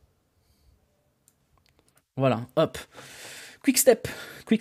Alors Quick Step, on a le deuxième favori, hein, quand même. Deuxième favori de ce Tour d'Espagne, on a la personne de Remco Evenepoel. Et il est là, le vrai gros point d'interrogation, pardon. Le vrai gros point d'interrogation de cette Vuelta, c'est de savoir si Remco Evenepoel est un coureur de grand tour. C'est le test, le vrai test pour Remco Evenepoel. Il est là, ça fait des classements, des points, le classement par équipe. Il me semble que oui, mais je ne veux pas dire de bêtises. Donc je vais aller vérifier incessamment sous peu. Hop là. Team, je sais pas si ça rapporte. Je crois que oui, hein. Mais non. Non, parce que le classement par équipe, le classement UCI, c'est la somme des points individuels. Donc non. Je crois pas finalement. Donc, autour de Remco Evenepoel, dont la grande question, ce sera de savoir si, 1, il est capable de rivaliser en très haute montagne, et de 2, s'il est capable de tenir 3 semaines. C'est quand même 2 gros points d'interrogation. La cote de Remco Evenepoel sur ce Tour d'Espagne est à 6. C'est quand même très bas, hein. C'est quand même très bas. Autant on n'a aucun doute sur la capacité de Remco Evenepoel à gagner des grosses classiques comme Liège-Bastogne-Liège, autant j'ai pas trop de doute sur le fait que c'est le meilleur rouleur du monde, ou au moins un top 3 en termes de contre-la-montre, autant je sais toujours pas si Remco Evenepoel est capable de rivaliser avec les meilleurs quand on arrivera dans des gros cols au-dessus de 2000 mètres et compagnie. J'ai tendance à penser comme toi, sous 31, qu'à un moment donné, on va voir une défaillance de Remco Evenepoel. J'aimerais bien, moi, que ça devienne un monstre de grand tour, parce que j'adore Remco Evenepoel. J'achète du popcorn pour quand Evenepoel va prendre son tir. Miam miam, le somme des fans d'Evenepoel. Vous êtes mauvais. Je pense qu'il va galérer en très haute montagne. Et malheureusement pour lui, de la très haute montagne, on en aura. Et je suis pas sûr que le Tour d'Espagne soit le tour le plus adapté à Remco Evenepoel. Peut-être que le Tour de France est mieux pour lui. Parce qu'on a peut-être un peu moins de montagnes, un peu moins de cols extrêmement difficiles sur le Tour de France plutôt que sur le Giro ou sur la Vuelta. Ce sera un vrai test pour lui, hein, parce que s'il est capable de tenir 3 semaines sur le Tour d'Espagne, c'est qu'il a les capacités. il sera pas hyper bien entouré. Ça, c'est vrai. Je l'ai vu de passer dans le chat. Il n'est pas hyper bien entouré puisqu'il aura autour de lui principalement Fausto Masnada et Ilan Van Wilder. Ilan Van Wilder, c'est un très très gros coureur. Ce serait lui la star, hein, s'il n'y avait pas Remco Evenepoel dans cette équipe Quickstep. Lui aussi, ce sera un révélateur pour Ivan Van Wilder. On verra ce qu'il est capable de faire dès que la route s'élève vraiment sérieusement. On l'a vu 5e à Burgos. Très très gros coureur, Ilan Van Wilder, un peu éclipsé par Remco Evenepoel. Moi, je suis très curieux de le voir sur cette Vuelta. Je compte pas Julien Alaphilippe comme étant un équipier de Remco Evenepoel, puisque Julien Alaphilippe, je pense qu'il viendra essayer de chercher peut-être même le maillot rouge ou au moins une étape. Et de toute façon, Julien Alaphilippe, il est là, à mon sens, en préparation des mondiaux en Australie. Et donc, on devrait, logiquement, en théorie, voir Julien Alaphilippe abandonner à mi-parcours ou quelque chose comme ça. Remco Evenepoel n'a pas besoin d'équipe, il attaquera tous les jours à 60 bornes. Au moins, Remco Evenepoel, il va nous mettre un peu de bordel là-dedans, même si généralement la Vuelta n'a pas trop besoin de bordel pour être une course assez rigolote. Julien, oui, il vient à se mettre en jambe. Julien vient préparer la suite. De toute façon, Julien, il n'y a pas vraiment de pression sur lui. Il revient de blessure. On verra ce qu'il est capable de faire. Son Tour de l'Ain, il a été pas décevant, même plutôt rassurant, mais on sait qu'il n'est pas encore au top. Peut-être qu'il brillera plus en deuxième semaine qu'en première. Je pense qu'il n'y aura pas de troisième semaine pour Julien Alaphilippe. Mais bon, on verra. S'il abandonne, son patron va l'engueuler. Puis il abandonnera, hein, Julien Alaphilippe. Il y aura une petite maladie malencontreuse. Voilà, on verra. Mais je pense pas qu'il ira au bout. Parce que s'il va au bout, les mondiaux, c'est une semaine plus tard, à l'autre bout du monde, ça paraît un peu compliqué. Donc je pense qu'il abandonnera à un moment donné, à moins que Remco Evenepoel soit dans le game jusqu'au bout. Mais je pense que si Remco Evenepoel prend un tir en fin de première semaine, on fera pas chier Julien Alaphilippe à aller jusqu'au bout, quoi. On aura pas mal de sprints en petit comité, on aura pas mal d'étapes à échapper, vous allez voir. Il a mis la pression pour qu'il ait des résultats et pas en prépa du mondial. Mais les deux sont pas exclus. Je pense qu'Alaphilippe vient pour aller faire des échappées et éventuellement claquer une étape, mais je pense pas qu'il ira au bout. Hein. Je pense pas qu'il ira au bout. Bike Exchange, on est encore sur une équipe qui doit marquer des points pour le maintien. Ils sont en danger de relégation, Bike Exchange, et en plus, ils n'ont pas beaucoup de points de cette année. Donc s'ils descendent, Bike Exchange, ils n'auront pas la priorité l'an prochain. Donc, gros enjeu pour Bike Exchange. C'est un peu comme Movistar avec Henrik Mas. C'est beaucoup de pression sur les épaules de Simon Yates. Et Dieu sait que Simon Yates, il souffle le chaud et le froid. Simon Yates est un prétendant à la victoire finale. Il l'a déjà gagné, hein, la Vuelta. On attend toujours, hein, Simon Yates. Matthews est très fort sur le Québec-Montréal. Ouais, Bike Exchange va aller chercher des puntos avec Ron Wegen et avec Michael Matthews au Canada. Mais je pense que Bike Exchange ne cracherait pas sur 200 ou 250 points de Simon Yates. Et je pense que Simon Yates doit aussi montrer des choses qui justifient son statut de cador. Il est pas très bien entouré, c'est vrai, il aura Lucas Hamilton en lieutenant. Mais voilà, il y a Simon Yates, je pense qu'il est là pour le général parce qu'on est en quête de points ICI et que vaut mieux faire 8e du général que gagner une étape. Craddock peut aller prendre une étape. Oui, on a une belle équipe, hein, sur le papier, même si c'est quand même bien mis autour de Caden Groves. Caden Groves qui doit en gagner une sur les 4 étapes de sprint. Caden Groves qui fait partie des révélations du sprint. Grosse saison de Caden Groves. Alberto Contador fait la Vuelta. Je n'ai pas la vanne. Les mondiaux, c'est 2 semaines après la Vuelta. Merde, oui, c'est 2 semaines. Je confonds. Bah non, c'est 10 jours, non? C'est le 29, c'est ça? Et la Vuelta, la Vuelta c'est le 11. Oui, non, pardon, c'est 2 semaines. Il va nous faire comme au blocos, on connaît. C'est toujours pareil avec Simon Yates. Hein. C'est toujours pareil avec Simon Yates, c'est-à-dire qu'on ne peut pas ne pas le mettre parmi les favoris du général parce qu'il l'a dans les jambes. Mais Simon Yates, vous savez qu'il y a toujours une craquante quelque part. Comment ça, il n'y a que 4 étapes de sprint. On verra après sur le parcours. Vite que Remco prenne le maillot rouge parce que c'est une galère à le reconnaître avec Van Wilder. C'est vrai qu'ils ont les mêmes tronches, ouais. On aura donc Caden Groves en vrai gros prétendant pour les sprints massifs. C'est peut-être même le principal adversaire de Tim Merlier sur les sprints plats. Lui, voilà, Caden Groves, ça peut être sa première victoire en grand tour. Autour de ces deux-là, on aura des petites cartes sympas pour les échapper. On aura Lawson Craddock, voilà, et Lucas Hamilton éventuellement. Son frère, c'est pareil, c'est le jour et la nuit. Encore pire, hein, Simon Yates. Encore pire, c'est ça, c'est la craquante, puis les 3 étapes en sifflante. C'est sur quelle, c'est quoi? C'était sur quelle course? La Vuelta à Asturias, non? Simon Yates, où il gagne la première, il gagne la troisième, et il pète sur la deuxième. Mais genre, il gagne la première et la troisième en patinette, quoi. Non, c'est Simon Yates, il est pas fiable. Voilà, Simon Yates, il a ce côté irrégulier, pas fiable, qui fait qu'on peut pas vraiment compter dessus pour un classement général, mais on sait jamais. C'est-à-dire qu'il peut y avoir un grand tour où Simon Yates ne pète pas, donc on sait jamais. Voilà, du côté de l'équipe Bike Exchange, je sais pas, c'est un petit roster quand même, hein, petit roster. Encore une fois, c'est un peu comme l'auto, les priorités sont ailleurs, les priorités sont d'aller marquer des puntos sur Montréal, sur Québec, d'aller essayer de faire marquer des points sur le sprint avec Groenewegen. Mais Yates, c'est un style soyeux. Yates, c'est un des coureurs les plus classes du peloton, avec son maillot ouvert, là, tout le temps en danseuse. Moi, j'adore Simon Yates. Je suis un fan de Simon Yates, parce que j'adore les losers un peu magnifiques, et je trouve que Simon Yates, c'est l'incarnation du mec qui s'en bat un peu les couilles du vélo. Quand ça va pas, bah ça va pas, et puis c'est pas grave, ça ira mieux demain. Ce sera diffusé où? Ce sera diffusé sur Eurosport. Ce sera diffusé sur Eurosport, mais on livera ici, si jamais vous n'avez pas les images. On les aura bien évidemment pas, les images, mais on fera les lives de la Vuelta dans la foulée du Tour de l'Avenir. S'il pète pas, il gagne avec 10 minutes, exactement. Ah ouais, il est BG, Simon Yates, il a un truc quand même. Il a un style. Il a du style. Ça devient rare, les coureurs avec du style, là. Primoz Roglic, par exemple, n'a aucun style. Pogacar a du style. Pogacar, il a une prestance. Voilà. Le plus stylé, c'était Alberto Contador ou même Marco Pantani. Mais alors Simon Yates, il a un truc quand même dans sa façon de courir. Tu commentes en direct pour la Volta comme pour le Giro? Non, non, non, non, je commande pas sur Eurosport. Non, non, je commande chez moi. Peut-être un jour, hein, on verra, mais Eurosport, de toute façon, je vous ai déjà dit, hein, je suis ni consultant ni journaliste, pas grand-chose à foutre à l'antenne. Hein. Peut-être un jour, on verra. Pinot, ouais, Pinot à la classe aussi.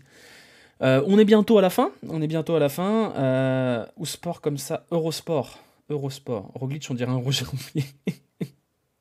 Ouais, non, mais les Yates parlent français. Ouais. Les Yates parlent français. Ils aiment pas parler français, mais ils parlent français.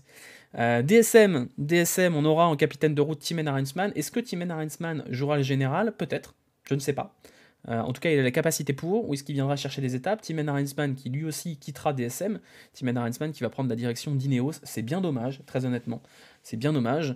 On aura autour de deux belles cartes potentielles. John Degenkolb pour les sprints, mais c'est un second couteau quand même. C'est plus le Johnny fais-moi mal d'il y a longtemps. Mais quand même, John Degenkolb toujours capable de faire des top 5 au sprint. DSM aussi a besoin de puntos.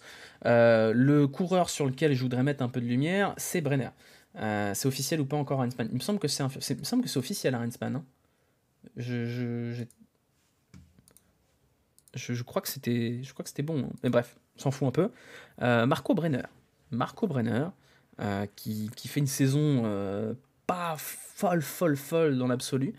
On aurait pu l'imaginer sur le Tour de l'Avenir, hein, Marco Brenner. Il a 19 ans. C'est sa première saison chez les grands. Si je dis pas de bêtises, non, pas du tout. C'est pas de sa première saison chez les grands, puisque non, ça fait même une éternité qu'il est là. C'est son premier grand tour, par contre, ça c'est sûr. Marco Brenner, 19 ans, gros crack sur le papier. Ça fait combien de points le maillot de meilleur grimpeur? Je sais plus. DSM et Trek, on espère top 10 avec un type après YOLO. Oui, c'est un peu ça. On sait pas lequel. Bon, là en l'occurrence, si, ce sera Arensman. Mais voilà, bonne question. Marco Brenner, on verra. Moi, je pense que c'est un révélateur. C'est un révélateur. Donc, je serais curieux quand même de voir ce qu'il est capable de faire à seulement 19 ans. Vous vous rendez compte, 19 ans, faire un grand tour? Ce sera pas le plus jeune. Ce sera pas le plus jeune de cette Vuelta, puisque le plus jeune, on va y venir après, c'est Juan Ayuso. Juan Ayuso, qui en termes de précocité est assez foufou. Mais c'est le deuxième plus jeune. Ce sont deux coureurs à avoir 19 ans sur cette Vuelta. C'est Brenner et Ayuso. On en parlera un peu plus tard. Du côté de la Trek, on a une équipe de chasseurs d'échappées, hein, tout simplement. Des coureurs avec de l'expérience, Julien Bernard, Dario Cataldo, Kenny Lissonde. On aura Mats Pedersen pour jouer les sprints. Grosse carte, Mats Pedersen. Ben O'Connor fait la Vuelta. Oui, on en a parlé tout à l'heure. On aura donc l'occasion de reparler de notre ami Jean-Pierre Lopez, qui a fait quand même un super Giro, qui a fait déjà 13e l'an dernier de la Vuelta. Intéressant de voir ce qu'il va être capable de faire Juan Pedro Lopez sur cette Vuelta. Est-ce qu'il viendra chercher des échappées ou est-ce qu'il jouera le général? Moi, je ne serais pas surpris qu'il joue le général, Juan Pedro Lopez, après son très bon Giro. Je suis curieux, en tout cas, de voir ça. Julien Bernard en 1, ça veut tout dire, avec le respect que j'ai pour lui. Trek, on n'a pas mis les plus gros coureurs, c'est vrai. Mais bon, c'est sympa sur le papier. Je pense qu'on les verra souvent à l'avant. On garde un œil sur Antonio Tiberi, qui pareil, 21 ans, c'est tout jeune. Un peu de mal à confirmer, malgré une victoire sur le Tour de Hongrie. Mais équipe sympa sur le papier, qui devrait nous mettre un peu d'animation. Surpris que Brambilla sont pas là. Ouais, c'est vrai. Dan Hull, pareil, un peu moins pour moi crack que Tiberi. Tiberi, j'en attendais peut-être un peu plus cette année. mais on garde un œil dessus. C'est une équipe sympa sur le papier. Pedersen, avoir la forme. Ouais, puis il y aura pas mal d'étapes qui lui conviennent bien à Mats Pedersen, donc on sera curieux quand même de suivre ça. Voilà du côté de l'équipe Trek Segafredo. Il nous reste quoi là? Il nous reste 6 équipes. 6 équipes et pas des moindres, puisqu'on commence avec UAE. UAE qui est arrivé aussi avec la grosse équipe. Hein. On arrive avec des sacrées cartes du côté du UAE. On arrivera en théorie avec Joao Almeida en capitaine de route, en leader, après un Giro plutôt décevant et en plus saccagé par le Covid. On aura Brandon McNulty qui sort d'un Tour de France où il a été à la fois brillant et parfois un peu invisible. On a Marc Soler avec le Dossard 1, Nouron Picham, hein, on rigole très fort. Mais on a quand même de sacrées armes hein, pour aller briller en montagne avec Ayuso, Almeida, Marc Soler. Et ensuite, on a la carte sprint avec Ackermann et Molano. C'est une belle équipe hein, sur le papier. C'est une belle équipe sur le papier. Attention à Molano, sacré punch. Voilà, bon, c'est comme d'hab avec UAE. Hein. On sait pas trop qu'est-ce qu'il faut en penser. C'est pas la plus grande saison de l'histoire de UAE. Hein. Beaucoup de craquantes. On a quand même vu sur le Tour d'Italie Almeida qui pétait. Sur le Tour de France, on a vu Pogacar qui pétait. On n'a pas de victoire majeure depuis pas mal de temps. Bon, on a quand même 3 victoires d'étape pour Pogacar sur le Tour de France. Mais bon, voilà. Soler Dossard 1, même son équipe se fout de sec. Voilà. Bon, Almeida, vous connaissez, hein, de toute façon, il fait sa course au capteur de puissance. C'est pas le coureur le plus virevoltant du peloton, mais on garde un œil dessus. Moi, je suis quand même curieux de voir ce que va faire Ayuso. Je suis quand même curieux de voir ce que va faire Ayuso. Oui, le code couleur, merci Paul. Pourquoi Poggi est pas là? Parce qu'il est cramos en fait. Il est cramé complètement. Il a fini le Tour de France complètement ravagé, Pogacar. C'est payant pour regarder sur Eurosport. Oui, mais c'est 10 balles pour tout le Giro et, tout le tour et les 2 étapes du Tour de l'Avenir. Plus derrière, vous allez avoir Québec et Montréal. Et après, vous aurez les mondiaux. Donc franchement, mettez-les les 10 balles pour la Vuelta sur Eurosport. Almeida, le go du bis. Oh, vous êtes dur. Vous êtes dur. Mais oui, il y a un peu de ça. Almeida, c'est la remontada, même si c'est pas exactement pareil. Il fait la Bretagne classique, c'est logique qu'il soit pas là. Tour décevant pour Poggi, deuxième avec 3 étapes, je sais pas si on se rend compte. Ah si, on se rend compte. Il y a l'US Open avec la Vuelta. Je crois, oui. Je crois, hein, je vais pas dire de bêtises. Franchement, les 10 balles pour Eurosport, ça les vaut. Hein. Je vous le dis. Quand ils feront les offres annuelles à 35 balles, là, jetez-vous dessus parce que vous en avez pour votre argent. Je suis pas payé par Eurosport, je suis pas sponsor. J'aimerais bien, très honnêtement. Mais la qualité de la diff, parce que vous avez aucune pub surtout. Hein. Quand vous avez Eurosport Player, vous avez 0 pub. Et je vous assure qu'un grand tour sur 3 semaines avec 0 pub, ça vaut le coup. 50 balles l'année pour 80% des courses en intégrale et sans pub. C'est assez fou quand même. Enfin bref. On n'est pas là pour... Après, il faut supporter Di Grazia. Moi, je l'aime bien, Di Grazia. Et je l'aime bien, oui, Di Grazia. Enfin, ouais, j'adore Guillaume Di Grazia, donc je peux pas vous le dire. Il m'a offert une opportunité folle sur le Giro, et j'ai adoré commenter avec lui, donc vous ne m'entendrez pas dire du mal de Di Grazia. Il faut aimer Jackie Durand. Mais comment vous pouvez ne pas aimer Jackie Durand, par contre? Il est génial, Jackie Durand. Bref. J'ai chopé 25 balles avant les JO. Ah non, mais rapport à l'équipe, c'est le jour et la nuit. Bah, l'équipe, le problème, c'est que déjà, vous avez Cyril Guimard, en plus, vous avez beaucoup de pubs. Mais bon... Je confirme, 35 € l'année, c'est donner l'offre de cyclisme. Ah, franchement, ça vaut le coup. Mais je vais essayer en fin d'année de contacter la responsable partenariat pour vous en faire gratter, ou des codes promo, ou des choses comme ça, parce que ça vaut vraiment le coup. Je sais pas, si je peux choper 10% de codes promo dessus, let's go, quoi. Bref, voilà, et des courses de caisse à savon. 35 balles pour Steve Chanel, je sais pas si on se rend compte de la dinguerie. Steve Chanel, dans mon cœur. Bref, il nous reste 5 équipes. 5 équipes... Alpecin de Koenig, on aura une grosse carte pour le sprint, c'est probablement le meilleur sprinter de tout le plateau, c'est Tim Merlier, qui sera en tournée d'adieu également avant de rejoindre Quick-Step. Tim Merlier qui peut très clairement claquer les 4 étapes de sprint, on va pas se mentir. Ça peut être une boucherie. Autour de lui, on retrouvera Lionel Tamino probablement et Jenny Vermersch pour lui lancer les sprints. On aura Jay Vine, hein. Jay Vine qui a un espèce de profil un peu intéressant de puncher, grimpouilleur, qui peut vraiment briller un peu partout. Ça a été un peu la saison de la révélation pour Jay Vine qui a fait des belles perfs en début d'année sur l'étoile de Bessèges et compagnie. Je suis curieux, moi, de voir Jay Vine. Je suis curieux de voir ce qu'il est capable de faire sur cette Volta. Je me souviens encore des commentaires au sport sur la victoire de la Tour devant Tapuma, la Volta. Ah oui, c'était génial. C'était génial. Merlier, c'est la Volta sanction pour son départ. Il rate les kermesses d'automne et il va chier en montagne. C'est un peu la sanction. Ouais. C'est vrai que c'est pas un cadeau pour Merlier de l'avoir mis sur la Volta. Mais il y aura 4 étapes de pur sprint où il peut claquer les 4. Voilà, Merlier et Evenepoel, voilà pourquoi la RTBF a pris la diffusion de la Volta. Exactement. Quand on parle, oui, Eurosport Player, c'est sur le site. Hein. Quand vous avez Eurosport Player sur le site, vous n'avez pas les pubs. Derrière, on va passer rapidement sur les quatre autres équipes. Burgos, il n'y a pas grand-chose à dire là-dessus. C'est les contis espagnols, c'est pas les foudres de guerre. Yetzebol, on le verra en échappée H24. Petit mot éventuellement sur Victor Langelotti qui a gagné une étape du Tour du Portugal. C'est quand même assez marrant d'avoir un monégasque sur la Vuelta. C'est rigolo, voilà, on en a deux dans le peloton. Ce qu'on voit assez souvent, c'est lui, Antoine Berlin. On verra, hein, je pense qu'on le reverra en échappée. Attention, il y a Daniel Navarro, oui, excellent, Daniel Navarro. Bon, ça commence à être le poids des années quand même, Daniel Navarro. Mais bon, voilà, c'est toujours pareil. C'est pas exclu, hein, je vous dis pas qu'ils sont nuls et qu'ils vont pas gagner d'étape, puisque à chaque fois, il y en a un qui gagne une étape quand même. Mais bon, c'est pas les équipes 39 ans, Daniel Navarro, hein. 39 ans. Voilà, du côté de Kern Pharma, c'est probablement Kern Pharma la meilleure équipe Conti Pro qu'on a sur le papier. On aura trois bons coureurs à suivre. Roger Adria, vous vous en souvenez peut-être, c'est celui qui avait gagné au sprint l'étape de 34 km de la route d'Occitanie, là, quand il y avait la canicule, vous vous en souvenez. Bon coureur, très bon coureur, Roger Adria, 13e de la route d'Occitanie, du coup capable de briller un peu sur tous les terrains, très bon grimpeur, assez bon puncher. À suivre, je pense que ça peut être le coureur un peu surprise révélation de cette Vuelta. Je vous ai mis Urko Berad aussi parce qu'il est capable de briller sur tous les terrains, même si à mon sens c'est un peu en dessous de Roger Adria. Et on m'a cité Raúl Garcia Pierna, qui est champion d'Espagne du contre-la-montre. Ça c'est quand même assez rigolo. Et qui est pareil, un bon coureur. Bon, après, je pense que c'est un peu en dessous des deux autres, hein. Candidat crédible au top 5. Sur le contre-la-montre, ouais. Mais alors ailleurs, ça va être un peu compliqué quand même. Du côté de Euskaltel, Euskadi, bon, voilà. Luis Angel Maté, qui a 157 ans, si vous voulez rigoler un petit peu. 38 ans, Luis Angel Maté. Kern Pharma, c'est des potes à Quintana. Derrière, bon, je vous avoue que c'est des noms qu'on connaît, hein, les Mikel Biscara, les Mikel Iturria et compagnie. Pierna, ses jambes en espagnol, je ne sais pas, j'ai mon espagnol qui est nul. Surtout le meilleur lieutenant de Marly Chorizo. La légende Mikel Biscara.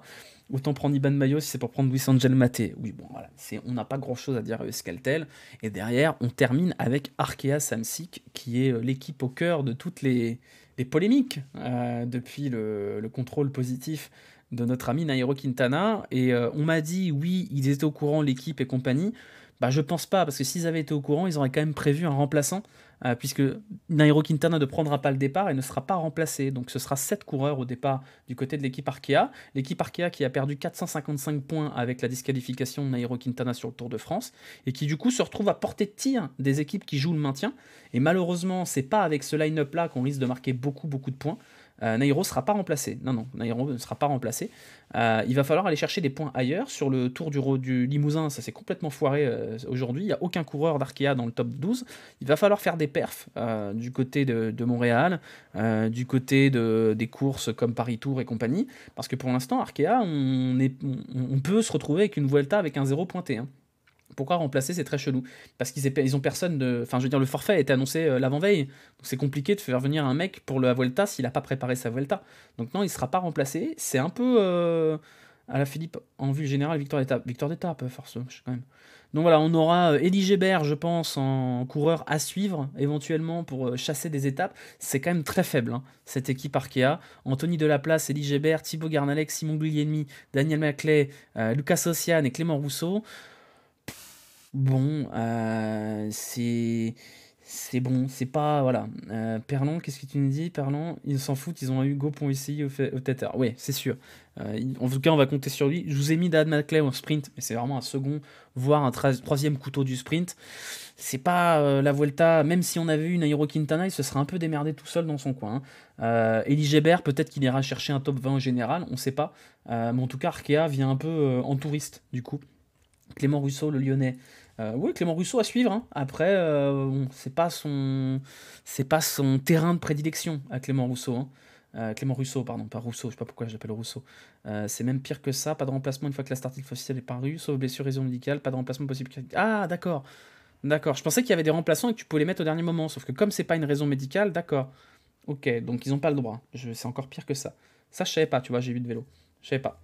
Voilà pour cette start list. On va pas refaire le résumé, mais vous voyez qu'il y a quand même du beau monde, hein. C'est une Vuelta qui a une très belle start list sur le pool. C'est un peu médical la raison. Oui, c'est pas un forfait médical en tout cas. Instant Sporkles, Baragli a gagné un sprint massif sur la Vuelta, donc Maclay ou autre. Oui, puis on a eu Matteo Trentin qui en a gagné 4. On a vu des vainqueurs d'étapes sur la Vuelta qui avaient pas beaucoup de sens, hein. Voilà, winners and leaders, si on va remonter en 2020 par exemple.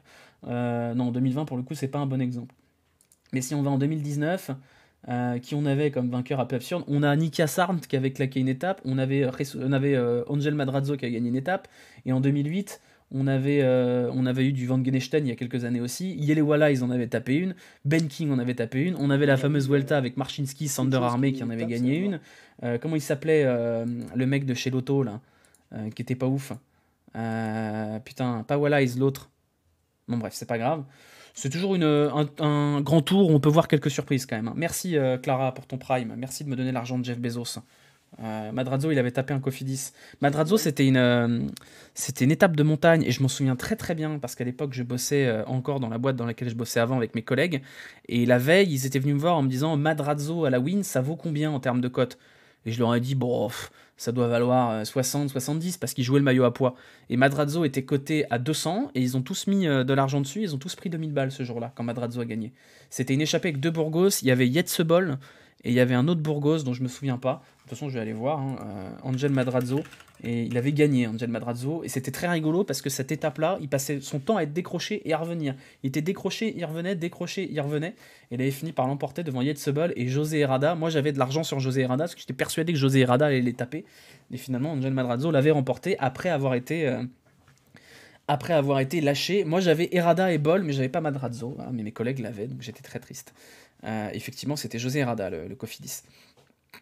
Ah, et c'était doublé de Burgos avec Madrazo qui avait été décroché, qui était revenu, qui était décroché, qui était revenu. C'était une étape un peu pas ridicule, mais c'était marrant à suivre en tout cas. Et on a eu une quatrième place de Miguel Angel Lopez qui était encore en vie à cette époque-là. Voilà, on a terminé pour la start list et maintenant on va aller attaquer le parcours de cette Vuelta pour aller voir toute la cocaïne qui a été sniffée sur les bureaux de Unipublic. Et on commencera demain avec un contre-la-montre inaugural. De toute façon, les étapes aux Pays-Bas vont pas être fabuleuses, hein. 2000 €, belle journée. Ah ça oui, une belle journée, effectivement. Pour eux en tout cas. Là, on va rigoler. Bon, on va pas rigoler quand on sera aux Pays-Bas. On a un contre-la-montre à Utrecht qui est tout plat. Tout plat. Donc là, ce sera pas très très intéressant. Il n'y a pas grand chose à dire sur ce contre-la-montre là. J'ai la carte sous les yeux. C'est pas hyper technique, très honnêtement. C'est vraiment pas très très technique. Il y a des grosses lignes droites, quelques virages, mais c'est pas la folie non plus. C'est quand même marqué assez fort dessus. Team Jumbo Visma, hein, voilà. On a Affini, on a Roglic, on a Denis. Jumbo Visma est ultra favori demain pour prendre le maillot. Derrière, on aura Quickstep qui peut faire des choses intéressantes avec Remco Evenepoel en capitaine de route. Allez, on va dire un top 3, Jumbo Visma, Quickstep et Ineos. Et derrière, je vois pas trop qui peut venir les faire chier pour la win. Peut-être Bike Exchange qui a une belle équipe de contre-la-montre sur le papier, mais je pense pas qu'on aura des immenses surprises de ce côté-là, hein. 23 km en plus, c'est court. Pour un contre-la-montre par équipe, c'est pas si court que ça pour un contre-la-montre inaugural. Mais bon, voilà, vous savez, le contre-la-montre par équipe, c'est quand même sacrément chiant, hein. Je parie sur Bike Exchange, très homogène avec de bons rouleurs. C'est vrai. Qui prend le maillot dans l'équipe après une étape comme ça? Alors, le temps, il est pris sur le 5e coureur de l'équipe, ou le 4e, je sais plus, mais je crois que c'est le 5e. Et le maillot est pris par celui qui passe la ligne en premier, tout simplement. Le premier coureur qui passe le maillot sur la ligne est premier du classement général et donc prend le maillot de leader. Voilà, ça ce sera pour la première étape. Deuxième étape, on est aux Pays-Bas, hein, donc c'est quand même difficile de trouver un peu de la montagne. On arrivera du côté d'Utrecht en partant de 's-Hertogenbosch, connu pour son son tournoi de tennis. Bon voilà, sprint royal, hein, tout simplement. On aura, ouais, je suis en train de regarder. Attendez, je suis en train de regarder si c'est pas très sinueux à l'arrivée, mais ça n'a pas l'air si sinueux que ça, hein. Je suis en train de regarder. Hop, on est à combien de l'arrivée là? On a un petit virage quand même à gauche, à 200 mètres de l'arrivée. Mais sprint royal, un peu sinueux dans le final, mais sprint royal. Bois-le-Duc, on dit en français, oui. Bois-le-Duc, excusez-moi, on ne dit pas Sertogenbosch. Voilà, sprint inter à 20 km de l'arrivée. C'est 100% un sprint massif. Mettez votre PEL sur Merlier. Oui, là c'est marqué Team Merlier partout. Team Merlier, Pascal Ackermann, Sam Bennett, on aura un sprint royal. Ça fait partie des 4 sprints de cette Vuelta. On va passer rapidement, hein. De toute façon il n'y a pas grand chose d'intéressant. Pour passer à la 3e, on ira du côté de Breda pour pareil, un sprint. Aucun intérêt, si ce n'est de regarder l'arrivée tranquillou. Pareil, on aura un final un peu sinueux dans Breda, très honnêtement, avec des virages un peu partout dans le final. Pareil, Merlier, Ackermann, Bennett, Van Poppel, bordure possible. C'est toujours pareil, hein, c'est les Pays-Bas, donc si le vent est du bon côté, oui, sinon, non. Hein. Je peux pas vous dire. Je peux pas vous dire, je suis pas expert en Pays-Bas et en vent. C'est que du plat, il n'y a absolument rien à signaler. Après, ça tournicote suffisamment pour que s'il y a un peu de vent, on puisse faire des bordures. Mais je pense qu'il ne faut pas s'attendre à énormément de choses sur ce premier week-end. Il y a la douane belge, Lopez va abandonner. Les 3 premières étapes, rompiche. Hein. Voilà. De toute façon, c'est compliqué hein, de mettre des étapes intéressantes aux Pays-Bas. Le point culminant du Péri, il est à 2 mètres d'altitude. Donc voilà, c'est pas les plus intéressants. On ne se focalisera pas de ouf sur la Vuelta, sur les 3 premières étapes. D'ailleurs, j'en profite, puisqu'on n'en a pas dit, le prélude du Tour de l'Avenir s'est terminé. Le prélude du Tour de l'Avenir a été remporté par les Pays-Bas, donc ce sera les Pays-Bas qui seront leaders du classement demain, sachant qu'en fait le prélude ne compte pas pour le classement général. Ça, on avait raté ici. Hier, j'ai regardé sur le règlement, le prélude, il sert juste à donner les maillots de leader pour la première étape, mais il ne compte pas. Les écarts au général ne comptent pas. Voilà, donc ce sera un Néerlandais, j'ai même pas vu qui était passé en tête du côté du Tour de l'Avenir. Je vais aller regarder ça tout de suite. C'est Tim Van Dijk, le coureur de la Jumbo-Visma, qui portera le maillot de leader demain. Voilà, on aura une journée de repos après, le temps de repartir du côté de l'Espagne. Et là, ça y est, ça commence. Ça y est, sortez vos rails de cocaïne, ça commence. Vous voyez que la première étape, c'est déjà le bordel. C'est déjà le bordel. Il a un bon jeu de tête, Van Dijk, exactement. On est 9e, Luxembourg. Oui, les Pays de la Loire ont fait 4e quand même. Hein. Ils auraient pu faire 3 jours les gros sprinters absents puis abandonner. Oui, complètement. Oui. Voilà. Elle est très bien cette étape. Oui, elle est très bien. Alors vous voyez, on a une étape qui commence. Alors les problèmes, c'est que les profils de la Vuelta font pas forcément honneur au relief. Vous voyez que le premier col, là, deuxième catégorie, ça a l'air d'être une petite bosse, mais c'est déjà 5 km à 7%. Hein. Donc c'est des vrais. Merci UNTV. Merci beaucoup. Donc c'est déjà une vraie montée quand même. Hein. Derrière, on a des petits trucs qui sont pas répertoriés et on terminera à grosso modo 20-25 km de l'arrivée avec cette montée du Puerto de Herrera qui est quand même à 5% sur 7 km. Donc là déjà on va perdre des sprinters. Hein. Pourquoi tu ne fais pas des spéciales sur l'athlé au championnat d'Europe? Parce que j'y connais rien en athlé. Alex, je connais absolument rien. Donc là on va perdre des sprinters, ça ne se jouera pas au sprint hein, cette étape. J'arrive sur le stream, le fond paella, j'ai envie de me foutre en l'air. Il est magnifique le fond paella. Et surtout, on a une belle descente derrière, vraiment une belle descente, qui en plus est plutôt technique dans l'absolu. Donc on peut imaginer des attaques dans cette... Attendez, je vais prendre ma flèche là. Je vais prendre ma flèche. Hop là. Prendre ma flèche. Ici, là, vous avez une descente derrière qui est assez technique, avant une arrivée avec un faux plat un peu dégueulasse. Enfin, c'est même pas un faux plat, c'est 900 mètres à 9% cette arrivée. Donc là, pareil, du Etanator, miam miam miam. Julien Alaphilippe, ici, il peut se régaler.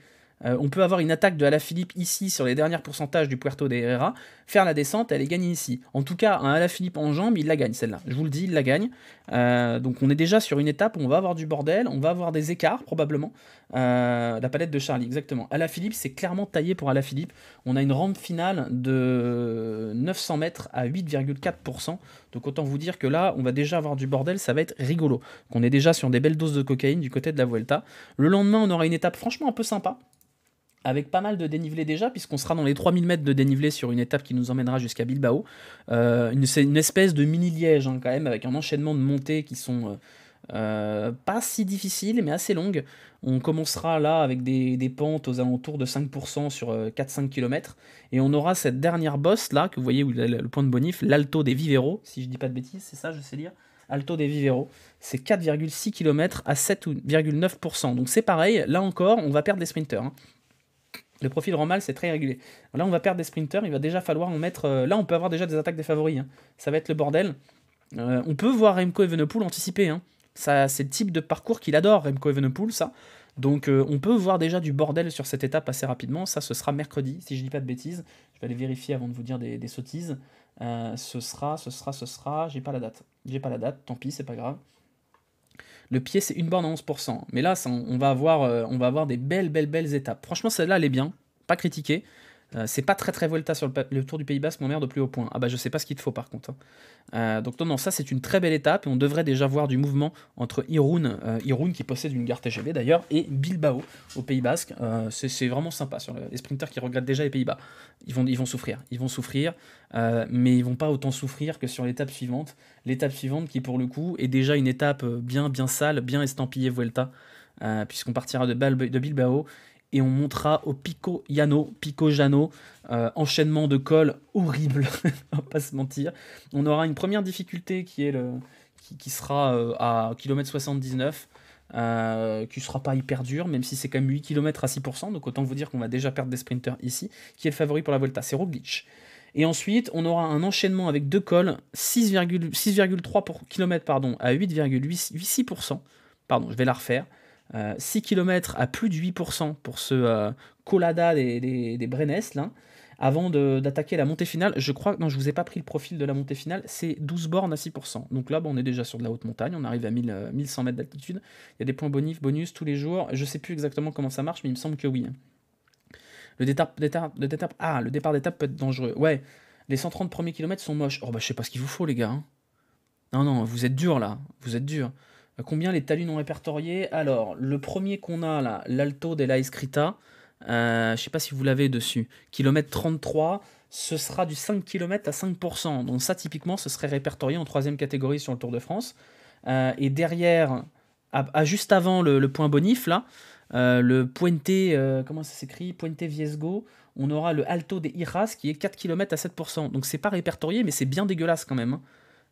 Franchement, il y a ça au Tour de France, ça fait bander tout le monde. C'est vrai, complètement. Faut se rendre compte quand même que cette étape-là, c'est pas l'étape de montagne la plus dure, mais c'est déjà 4000 mètres de dénivelé positif, hein. Je sais pas si vous vous rendez compte, 4000 mètres, c'est une étape de haute montagne sur le Tour de France, hein. Donc bon, les étapes moches arrivent un peu après, patienter. Oui, celle-là, c'est une très belle étape, un très bel enchaînement, une arrivée au sommet, 4000 mètres de dénivelé positif. Mais autant vous dire qu'on est sur la 6ème étape et c'est déjà la boucherie, hein. Déjà la boucherie. Hop là, on enchaîne. 7ème étape, ça c'est une belle étape moche, ça par contre, vous voyez? Ça, c'est dégueulasse. Ça, c'est horrible. Ça, on vomit. Il y a sommet du col à quasiment 80 bornes de l'arrivée. Là, nous vomissons partout, hein. Donc ça, c'est de la merde, par exemple. On aura le Puerto des San Glorio, là. Puerto des San Glorio, 20 km à 8%. Pardon, à 6%. Ça, c'est de la merdasse, ça. Ça, c'est de la grosse merdasse. On va probablement perdre des sprinters dans le col. Voire même pas probablement, on les perdra, c'est sûr. Mais alors derrière, bon courage pour faire des différences. Donc là, on peut imaginer un sprint en tout petit comité. Là, on peut, je sais pas, cocher un Daryl Impey, cocher allez, Jake Stewart s'il a la grande forme. Mais je pense qu'on fera sauter tous les sprinters et qu'on rigolera un peu. C'est pour Evenepoel. Je pense pas. Je pense pas parce qu'au sommet, on est à 72 bornes de l'arrivée. C'est long tout seul. Celle-là, elle est horrible. Celle-là, elle est horrible. On a juste un col de 20 km et après, c'est plat. Une échappée de ceux qui auront déjà pris un tir. Je pense vraiment qu'un Fred Wright, par exemple, sur une étape comme ça, Bahreïn va rouler. Je pense qu'on peut avoir des mecs qui ont une pointe de vitesse. Quentin Paché, par exemple, si ça monte pas trop vite dans le col, il peut la gagner. Échappée maillot rouge. Ouais, exactement. Ça, je suis d'accord. Ça peut faire grosse échappée de 25 coureurs et le maillot rouge qui a été abandonné un wannabe Runi Mollard ou Nicolas Hédet. Donc je pense que là, oui, on aura une échappée, et une échappée qui prendra un peu le large parce que les favoris auront aucun intérêt. Peut-être Vendrame. Ouais, Vendrame, ouais. Vendrame sur une étape comme ça. Complètement. Complètement, je suis d'accord. Voilà, donc là déjà, on est sur une belle étape de merde. Le lendemain, on aura un début d'étape tambour battant. Enfin, regardez la gueule du truc. Là aussi, hein, on est sur du gros dénivelé. On aura 3000 mètres de dénivelé, on n'aura pas beaucoup de repos sur 154 bornes. Celle-là, elle est sympa, vraiment elle est sympa, un bel enchaînement, avec un final qui est assez cool. Je vais vous montrer le profil du final. Regardez-moi cette saloperie là, c'est bien irrégulier comme on aime, c'est bien dégueulasse avec des pourcentages supérieurs à 11%. On a un passage à 19 et un autre passage à 17 derrière. Là on est full Vuelta, là, hein. Là on est sur full cocaïne Vuelta.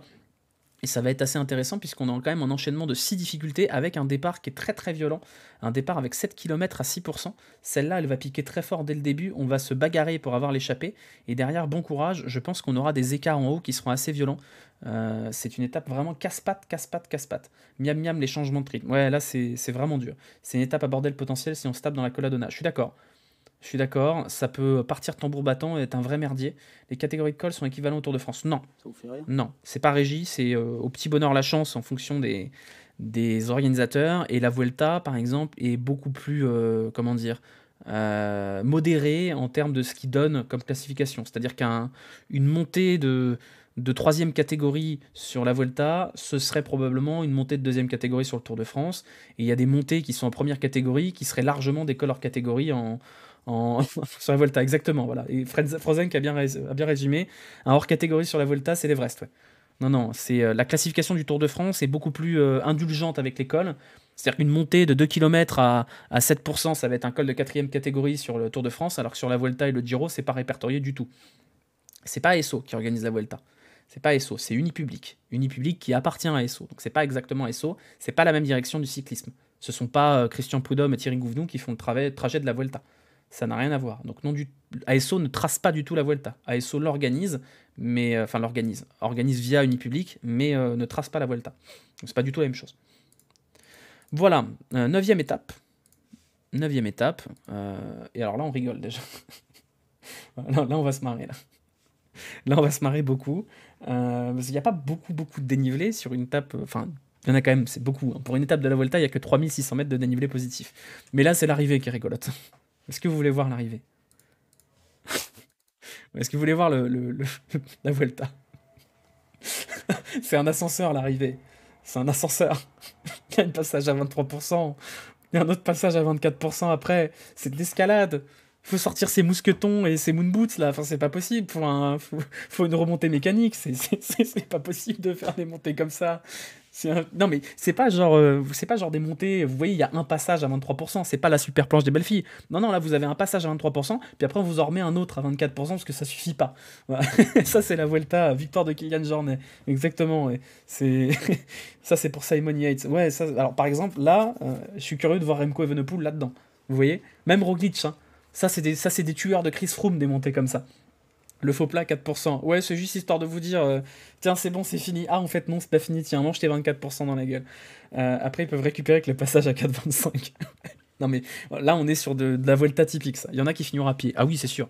Enfin, je suis désolé, mais vous êtes Team Merlier, là. Vous voyez ça, mais vous avez envie de partir en courant.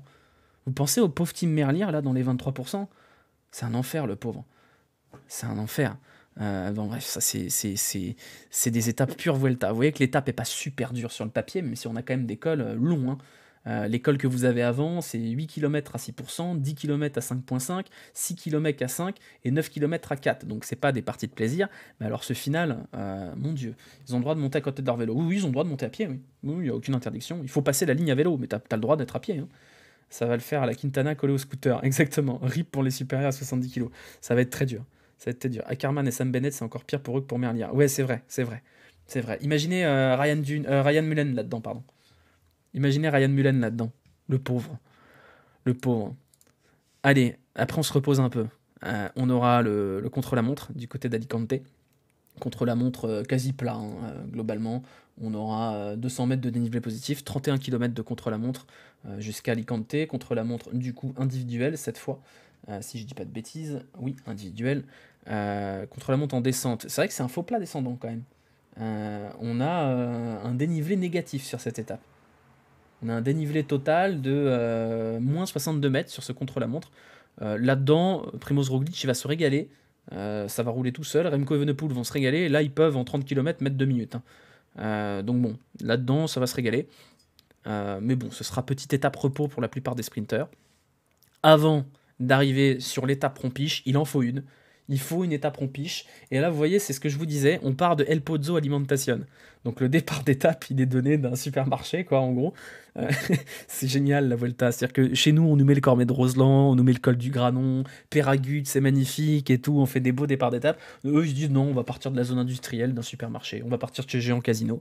Voilà, donc là, on va se faire chier. On va se faire chier. C'est un des 4 sprints. C'est-à-dire que vous avez les 2 sprints aux Pays-Bas, vous avez cette étape-là, et vous avez Madrid, et c'est tout. C'est-à-dire les purs sprinteurs, ils auront 4 sprints, et derrière, allez vous faire foutre. Donc on se plaignait sur le Tour de France qu'il y avait peu d'étapes pour les sprinteurs. La Vuelta, c'est encore pire. Hein. Ils étaient passés par Saint-Mamès, et certains avaient tapé un foot dans les quelques années. Oui, c'est vrai. Mais on était déjà arrivé à El Pozo Alimentation, il y a quelques années. C'est un peu ridicule, mais bon. Là, on va dormir. On va dormir, c'est un peu comme l'étape de Reggio Emilia sur sur le Tour d'Italie, c'est un peu comme Fougerchart sur le Tour de France. Cela dit, pour une étape rompiche, il y a quand même 1500 mètres de dénivelé positif. El Pozo paye bien. Ah oui, oui, ça paye bien. Qu'est-ce qu'il y a, le chat? Qu'est-ce que t'as vu? Qu'est-ce que t'as vu? Il est en train d'attaquer un sac. D'accord, non, il est juste attardé, c'est normal. Victor de Nasser. Fais-tu du vélo, toi? Non, non, je ne fais pas de vélo car j'habite à Paris et je suis gros. Donc je ne fais pas de vélo à Paris car je n'ai pas envie de mourir. Sprint bonus à 10 bornes de l'arrivée? Non, mais voilà, on va se faire chier. On va se faire chier toute l'étape, ça. Il en faut, hein, il en faut quand même. Puis du coup, comme on se sera fait chier, bah pourquoi pas mettre une pure étape Vuelta? Voilà, on va mettre une pure étape Vuelta. Ça, c'est de la bonne étape de Vuelta qui tâche, ça. Vous voyez, on part de 0 et on arrive à 1002 et on se fait chier toute la journée. Donc ça, c'est pas mal, ça on rigole. Merci Socrate pour le raid, merci beaucoup. Bah ça, on aime bien ça, vous voyez, on va rigoler. On a un final bien dégueulasse, bien long, avec des passages bien irréguliers. On se fait chier pendant 160 bornes et après, bah voilà. Merci Tommy pour l'abonnement, bientôt on en abonnement, ouais. Bientôt. L'étape de plaine by Vuelta. Prenez l'antenne à 172 km. Voilà, donc ça, c'est de l'étape pure Vuelta. On s'emmerde, on prend l'autoroute, et voilà. Alors, cela dit, on va longer la côte pendant toute la journée, donc on peut imaginer des bordures avant d'arriver à Malaga. J'y crois pas trop. J'y crois pas trop. Mais là, c'est bien. C'est les étapes qui sont bien, ça, sur la Vuelta, parce que vous pouvez ne rien foutre jusqu'à 25 km de l'arrivée. C'est génial. Très beau fond vert. Oui, il est beau, hein. Il est beau, hein. Vous avez vu, il y a de belles crevettes et tout, là. Super belles crevettes. C'est pas des crevettes, en plus, ça doit être des langoustines, mais c'est pas grave. C'est la fameuse autoroute entre le 32 et... Non, alors, est-ce que c'est l'autoroute? Non, c'est pas l'autoroute. C'est pas l'autoroute. Mais on aurait pu prendre l'autoroute, hein. Non, non, on va longer la côte, vraiment. On va longer la côte pendant quasiment toute la course, sauf quand on passera à Malaga. Les sprinters s'arrêtent à Marbella, j'annonce. Exactement. Exactement. Donc là, on sera après la milieu de la Volta. Là, on aura une étape derrière qui peut sourire aux sprinters, enfin. Attendez, non, il n'y a pas de bug, donc je me suis planté. Il y aura bien une autre étape de sprint. Mais bon, vu le départ, ça peut aussi être une échappée, là. Et l'arrivée est pas si facile que ça, effectivement. Les purs sprinters vont pas y arriver. Parce que là, vous voyez, le profil rend pas hommage, mais ce que vous voyez pas, c'est que l'arrivée, il y a une rampe de 700 mètres à 5%. Donc c'est pas si facile que ça. Là, c'est pour Pedersen, ouais. T'as un coup de cul à 1,5 km et le final est en bosse. Ouais, c'est pas si facile que ça. Vous avez une rampe bien dégueulasse à l'arrivée. Donc par exemple, pour Sam Bennett, ça va être compliqué, même si Sam Bennett a déjà gagné sur des profils un peu comme ça. Ça, c'est l'étape de Ghent. Non, ça, c'est l'étape Ethan Hayter. Ça, c'est l'étape Jake Stewart, peut-être. Tu mets la Volta au niveau du Giro. Non, non, le Giro est au-dessus. La Volta, c'est le parent pauvre. Hayter Wright, voilà, c'est ce genre de profil-là. Vendrame, peut-être. Jake Stewart. Qu'est-ce que t'as, le chat, putain? Viens là. Et j'ai un chat, il est débile. Enfin bref. Voilà, donc là, c'est une étape tranquille. Avant d'attaquer les choses sérieuses, voilà, là on a les choses sérieuses qui arrivent. Nous serons à l'étape 14. Et là, bah, on a, pareil, c'est un peu étape pure Vuelta, c'est-à-dire qu'on a 82 km, on va se faire chier. On aura un long col là, le Puerto des Siete Pilinas ou je sais pas quoi là. Ça, c'est de la merde. C'est 10 km à 3,5%, donc c'est vraiment de la merde. Et derrière, par contre, on attaque grosso modo 20 km de montée à 6,5%. Pour arriver tout en haut. Là, ça va tâcher, hein. Ça va tâcher et le final est bien irrégulier comme on aime. Vous allez voir, regardez-moi cette merde.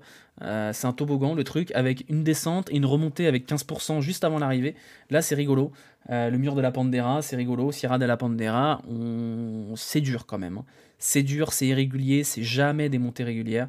On aura grosso modo une moyenne de 20 km de montée au-dessus des 6%, mais jamais régulier, des passages à 10, des passages à 15, des passages dans ces eaux-là plusieurs fois.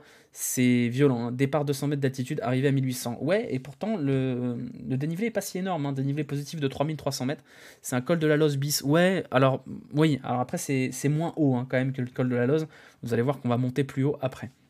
Là, vous vous dites, ça monte déjà bien, mais on n'est pas encore dans les pires trucs de la Volta, puisque le pire truc de la Volta, il arrive, il est ici, c'est cette merveille. Elle est tellement horrible, cette étape, que j'ai pas pu vous l'agrandir plus que ça. Là, on est sur 4000 mètres de dénivelé positif, malheureusement, on va se faire chier sur 100 bornes, mais après, on attaque 9 km de montée à 7,5, et après, on a 20 km à 8%. La Sierra Nevada, on va monter très haut. Tout simplement, l'arrivée est à 2500 mètres d'altitude. Ça, c'est une saloperie, hein. C'est une vraie saloperie. 2500 mètres d'altitude, là, on peut perdre Remco Evenepoel, hein, très clairement. Ce sera le vrai test pour lui de savoir s'il est capable de monter aussi haut sur des montées aussi longues et aussi dures, parce que la Sierra Nevada, c'est horrible, hein. Donc là, on va rigoler. Ça, c'est pour Miguel Angel Lopez. Oui, clairement, Miguel Angel Lopez, il peut la gagner, celle-là. C'est son type d'effort qu'il aime. Mais là encore, on va partir à 700 mètres pour arriver à 2005. Pas sûr qu'un mec arrive en haut. Remco en full toboggan. On va voir. Mais là, ça va être intéressant de voir. Ça va nous révéler qui va gagner cette Vuelta, ou en tout cas, qui sera bien placé pour la gagner. On aura une autre étape de transition. Là encore, quand vous regardez le profil, vous vous dites ça ressemble à un sprint, mais c'est pas un sprint. C'est pas un sprint parce qu'à quelques kilomètres de l'arrivée, on le voit pas très bien là sur les petits talus. Vous avez une rampe à 9% sur 600 mètres. C'est horrible. C'est-à-dire que même les étapes de sprint, c'est pas des étapes de sprint. C'est même pas une étape de sprint, c'est pas tout plat. Il y a du dénivelé sur une étape comme ça. Ils réussissent à trouver 1000 mètres de dénivelé sur une étape comme ça. Une répécho de merde qui va éliminer les pure sprinters, qui va probablement éliminer les Ackerman et compagnie, et qui va rebattre les cartes et permettre peut-être à Ethan Hayter de gagner, peut-être permettre à Fred Wright de s'illustrer, même Vendrame, Stewart. C'est toujours pareil la Vuelta, c'est-à-dire qu'ils n'ont pas le droit de mettre des étapes plates. Ils sont obligés de mettre une bosse quelque part. Encore une étape Hayter, ouais. Encore une étape Hayter, encore peut-être une étape Pedersen, parce que c'est semblable à. C'est 600 mètres à 8%, c'est pas des efforts qu'ils détestent, Pedersen. Mais en tout cas, il va falloir être placé de ouf au pied de ces deux petits répéchos de merde là, pour réussir à la gagner. Comme vous voyez, il y a toujours que 3 étapes de pur sprint, hein. C'est pas dit derrière que ce soit pas des punchers qui l'emportent. 17e étape, on arrivera dans le bouquet final de cette Vuelta avec la première étape, pareil, on va s'emmerder. Sur celle-là, on aura une arrivée. Je crois que non, j'ai pas si j'ai le final de cette étape, j'ai le final. Bon, pas grand-chose à se mettre sous la dent à part une montée finale, un peu la classique Vuelta aussi. Montée finale qui est un peu décevante pour la Vuelta. Vous voyez, on est sur des pourcentages qui sont presque raisonnables. On a vu mieux, hein, sur la Vuelta. C'est sans Remo le truc, ouais, un peu, ouais. Voilà, ça c'est peut-être l'étape la moins intéressante en vrai. Ça pue l'échappée, très honnêtement, ça sent l'échappée, je pense qu'on ira dans une échappée, pas beaucoup de pourcentage, pas beaucoup de potentiel de faire des écarts, je pense que l'échappée partira et qu'on la reverra pas, et je vois bien, ça peut être une étape de gain ça, vous voyez, une étape Rémi Rocha, une étape, je sais pas, qui on a coché, qui on a coché parmi les chasseurs d'étapes. Un favori qui a pété en première semaine, qui reprend 20 minutes en échappée. Ouais, ça peut être Yann Hirt, ça, par exemple, vous voyez. Oh, des nouvelles dépanasses des Yann. Voilà, étape 18. Étape 18. 3600 mètres de dénivelé. Pas grand chose à raconter sur l'Alto des Piornal. On n'est pas très haut, on est à 1100 mètres d'altitude. Les pourcentages sont pas incroyables non plus. Le final est sympa, mais relativement roulant. Ça peut aussi être pour une échappée. Enfin, vous voyez, le final, c'est des pourcentages à 5-6%. La montée globale, c'est 14 km pardon, à 6%. Voilà, on ronfle un peu, hein, sur cette étape. Bouquet final est pas ouf dans l'absolu. On ronfle, hein. On rafle là-dessus. C'est pas foufou, voilà, tout simplement. On va se faire chier. C'est un faux plat. Bah, en tout cas, pour la Vuelta, c'est un peu un faux plat. Et on arrivera donc avec les 2 dernières étapes de cette Vuelta. On aura une étape. Voilà. Étape échappée. 2 cols. 2000 mètres de dénivelé. Sur un malentendu, ça peut même se jouer au sprint, ça, hein. Parce que le premier col, c'est le même col de toute façon. On passe 2 fois. C'est une boucle. C'est un col de 9 km à 6%. Sur un malentendu, il y a certains sprinters qui peuvent passer si on se bagarre pas trop. C'est une étape de merde, on va pas se mentir. C'est une étape courte, mais c'est une étape de merde. Les pourcentages sont pas trop là. C'est suffisamment court pour que ce soit le bordel. Mais vous voyez que le sommet de deuxième passage de ce col est quand même loin de l'arrivée, hein. C'est quand même 40 km. Étape circuit, Vendrame alerte, ouais. Après, comme c'est en fin de Vuelta, c'est peut-être une étape qui peut faire du bordel en début d'étape, on verra. Mais c'est un peu décevant. Je vous avoue que le bouquet final de cette Vuelta est un peu décevant. Les meilleures étapes sont un peu au début. On aura quand même la 20e étape pour se refaire un peu la cerise. Vous voyez que la 20e étape, c'est même pas une arrivée au sommet, hein. C'est même pas une arrivée au sommet. Ce sera 4000 mètres de dénivelé, donc c'est pas le plus dur. Il y aura des pourcentages intéressants, mais c'est pas les plus dégueulasses, hein. Les pourcentages les plus violents sont pas là. La montée finale, c'est 10 km à 5,6%. On a un replat derrière. Celle-là, je l'aime pas trop non plus. Je suis désolé, je la trouve chiante. J'ai quand même l'impression que la Vuelta est plus intéressante dans sa première partie que dans la dernière. Je vous ai mis la dernière étape, mais on s'en fout complet. C'est l'étape à Madrid, ce sera un sprint, bien évidemment. Voilà. Ils sont où du coup les pourcentages bien salaces? Bah, ils sont au début de la Vuelta, hein. Les pourcentages bien salaces, ils sont du côté des premières arrivées. Ils sont là, les pourcentages salaces. Donc étape numéro 6. Ils sont ici, étape numéro 8. Et surtout, étape numéro 9, là il y a des pourcentages atroces.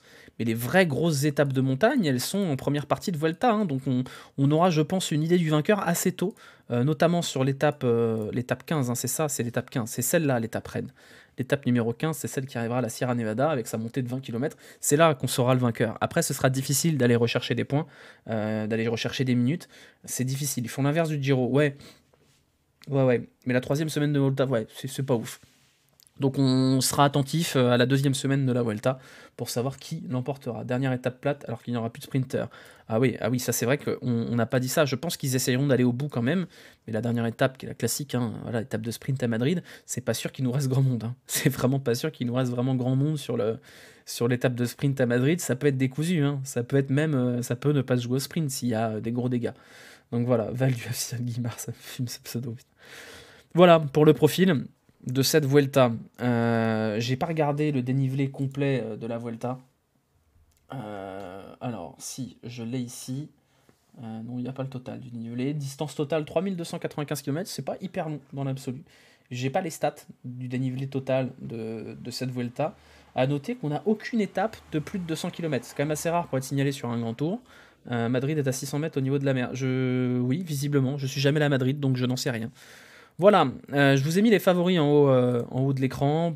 On en a déjà parlé. C'est Roglic devant Evenepoel. Je trouve qu'Evenepoel est assez bas, étant donné qu'on n'a quand même pas de référence folle sur sa capacité à tenir 3 semaines. Mais ce sera le vrai point d'interrogation, il sera là. Est-ce que Remco Evenepoel peut être capable de gagner cette Vuelta? Moi, j'ai tendance à penser que non, mais je ne demande qu'à être agréablement surpris. Voilà, donc on livera les 10 premières étapes de cette Vuelta. Dans la foulée du Tour de l'Avenir, puisqu'on livera tout le Tour de l'Avenir qui sera diffusé sur leur chaîne YouTube et donc gratuit, donc accessible à tout le monde, contrairement à la Volta. Elle donne faim à paella. Alors moi je déteste les fruits de mer, donc ça me donne pas faim du tout, au contraire ça me dégoûte. On suivra ça ensemble pendant 10 jours et après je pense que j'irai me reposer un petit peu. De toute façon je serai à Lyon pour Lyon-Angers, donc je ne serai pas en mesure de liver la Volta à ce moment-là. Mais voilà, pas mal de points d'interrogation, pas mal d'étapes quand même sympas à suivre, on gardera un œil dessus. Hindley pour un doublé de Giro Volta sur la même année, c'est possible. C'est possible, Hindley est le 3e favori, on a vu de quoi il était capable sur le Giro. C'est un vrai test pour lui aussi. Est-ce que c'est un vrai cador sur lequel il faut compter dans le peloton ou est-ce que c'est toujours des one-shots? On verra, je trouve Hindley un peu sous-coté compte tenu de son palmarès qui est déjà assez intéressant. Donc voilà, Ben O'Connor Challenger, OL Angers, le match de la rentrée. Oui, j'y vais, tranquille, je vais faire un petit tour à Lyon. Donc je ne liverai pas la Vuelta à ce moment-là, et la 3e semaine, je vais être débordé. Donc ça part en live nocturne. Bah franchement, pourquoi pas? Je vous avoue que j'ai pas grand-chose à faire, et que de toute façon, je viens de manquiller 35 centilitres de Coca Zéro, donc j'ai pas envie de dormir. Quelle étape pour toi peuvent nous faire une victoire française? Bah, toutes les étapes montagneuses ont échappé, hein. Au sprint, ça me paraît compliqué. J'ai quand même du mal à voir Brian Cocard l'emporter au sprint. Par contre, toutes les étapes de montagne favorables aux échappées, on a quand même des coureurs intéressants. Sur la start list, les Français, c'est la 2e nationalité la mieux représentée, derrière bien évidemment les Espagnols. Mais vous regardez, on peut avoir Champoussin, on peut avoir Prodhomme, on peut avoir Pinot, bien évidemment, en vraie carte à jouer. On peut avoir Quentin Paché ou même Rudy Mollard. Il y a des étapes qui leur conviennent très très bien. Je suis en train de dérouler, qu'est-ce qu'on a comme Français? Bon, Julien Bernard, je suis pas sûr qu'il soit totalement en mesure d'en gagner une, mais pourquoi pas? C'est un bon grimpeur, un bon coureur polyvalent. Même Kenny Ellison, qui a déjà gagné sur la Vuelta, même si ça commence à dater un petit peu. Non, il y a des cartes du côté français, et évidemment, il y a Julien Alaphilippe, hein, on n'a quand même pas noté. Je pense pas que Pavel Sivakov aura la liberté de s'exprimer, mais voilà, entre Julien Alaphilippe, Thibaut Pinot, et les mecs de chez AG2R, on a des belles cartes dans la montagne, et on a Brian Cocard au sprint, qui est quand même, certes, pas dans le chapeau 1 des meilleurs sprinteurs du monde, mais pourquoi pas. Donc non, on a des belles chances de victoire française sur cette Vuelta. On a Rémi Cavagna, mais je pense que c'est injouable pour lui d'aller gagner un contre-la-montre avec Juan Denis, Roglic et Evenepoel. Mais non, il y a du monde, il y a du beau monde. Je pense qu'on peut finir cette Vuelta avec une ou deux victoires françaises. On n'a pas cité Bruno Armirail, mais il y a des étapes qui lui conviennent bien sur le papier. Cocard passe bien les bosses pour un sprinter. Oui. Après, c'est pas vraiment une question de passer les bosses. C'est une question d'être capable de passer des murs en fin d'étape. Et je pense qu'à ce jeu-là, Cocard, il est derrière Ethan Hayter, Il est probablement derrière Fred Wright aussi, même si je ne lui souhaite qu'une seule chose à Coquard, c'est de faire ce qu'il avait fait en début de saison, où il avait gagné Brian Coquard en début de saison. C'était où déjà? C'était sur l'étoile de Bessèges, non? C'est ça? L'étoile de Bessèges où il avait gagné à Rousson sur une arrivée un peu punchy comme ça, très très en puissance devant Mats Pedersen. Donc si le Coquard de cette Vuelta est celui de l'étoile de Bessèges, on peut avoir de gros espoirs. Devant Tobias Holland, Johannessen aussi. Donc voilà, on verra la forme. C'est toujours pareil, c'est-à-dire qu'il y a des coureurs qui, au pic de leur forme, sont parfaitement capables d'aller en claquer une ou deux. Champoussin, au meilleur de sa forme, est parfaitement capable de gagner une étape de montagne. Nance Peters l'a déjà fait sur les deux autres grands tours. Thibaut Pinot est bien évidemment un cadre du peloton quand il est au meilleur de sa forme. Brian Coquard, s'il sait sprinter comme il sprint en début d'année, il peut en gagner une. Et Julien Alaphilippe, encore plus. Julien Alaphilippe, je pense qu'il vient aussi pour ça. Donc voilà, on verra. En tout cas, ce sera assez intéressant à suivre ça. Je pense qu'on aura vite un ordre d'idée des jambes, peut-être pas les 3 premiers jours parce que les étapes sont très simples, mais dès qu'on va arriver 4e, 5e, 6e étape, on va vite voir qui a les jambes et qui ne les a pas. Il a déjà gagné en World Tour Coquard, je ne crois pas. Hein. Je crois qu'il n'a jamais gagné en World Tour, Brian Coquard. Il a plein de victoires, il en a 47, mais je suis pas sûr qu'il y en ait en World Tour. Non, il n'y en a pas en World Tour. Julien, il y en a 2 au début de la Volta pour lui. Mais même en échappée, Julien, il peut le faire. Julien, il peut le faire. Coquard, je pense, il est en forme, il a fait l'impasse sur les Europes de piste pour la Volta. Moi, je lui souhaite. Je ne souhaite qu'une seule chose, c'est que Brian Coquard gagne enfin cette victoire en World Tour, et surtout sur un grand tour qu'il attend tant. Lui qui avait perdu pour 76 mm sur le Tour de France, contre, je sais plus, à chaque fois j'oublie qui c'était. C'était Kittel, non? Kittel ou Greppel, l'un des deux. À 2 cm, je crois que c'était 76 mm, un truc comme ça, c'était absurde. Sur ce sprint en faux plat montant contre Kittel, il mériterait, Brian Coquard, de ponctuer sa belle carrière. 47 victoires, hein, quand même, Brian Coquard, d'une vraie grosse victoire. Ouais. Kittel à Limoges, ouais, je voulais pas dire de bêtises, il me semblait bien que c'était à Limoges. Faux plat montant. Voilà, 2 heures. 2 heures pour cette preview Vuelta, qui sera disponible en rediff sur YouTube. J'essaye de la mettre dans la nuit. Vous avez la preview Tour de l'Avenir qui est disponible sur YouTube. À terme, je pense que je vais mettre les rediffs de plus en plus sur YouTube pour pousser la chaîne YouTube, parce que les rediffs sur Twitch, vous mangez plein de pubs, c'est chiant. J'essaye de faire au mieux pour vous mettre toutes les vidéos à durée de vie un peu plus longue sur YouTube. Donc je vous mets les previews, je vous mets les débriefs Olympique Lyonnais sur la chaîne YouTube. Donc abonnez-vous à la chaîne YouTube. Normalement, vous avez le bot qui vous donne la chaîne YouTube. Sinon, je vais vous la mettre de toute façon. Abonnez-vous et je vous fais la classique YouTubeur. N'oubliez pas, vraiment, c'est important. Mettez des bons pouces bleus partout, tout le temps, sur toutes les vidéos. Parce que ce qui fait décoller les chaînes YouTube, c'est les référencements. C'est le fait que quand quelqu'un tape Tour de l'Avenir, il tombe sur ma chaîne. C'est uniquement le nombre de pouces bleus qui va définir ça. Et la rétention et les vues. Donc n'hésitez pas à aller foutre des pouces bleus partout. Même si j'ai toujours... Probablement comme vous, ça me rend fou et ça m'énerve quand les mecs disent abonnez-vous, mettez la cloche et mettez les pouces bleus. Mais en fait, ils ont raison.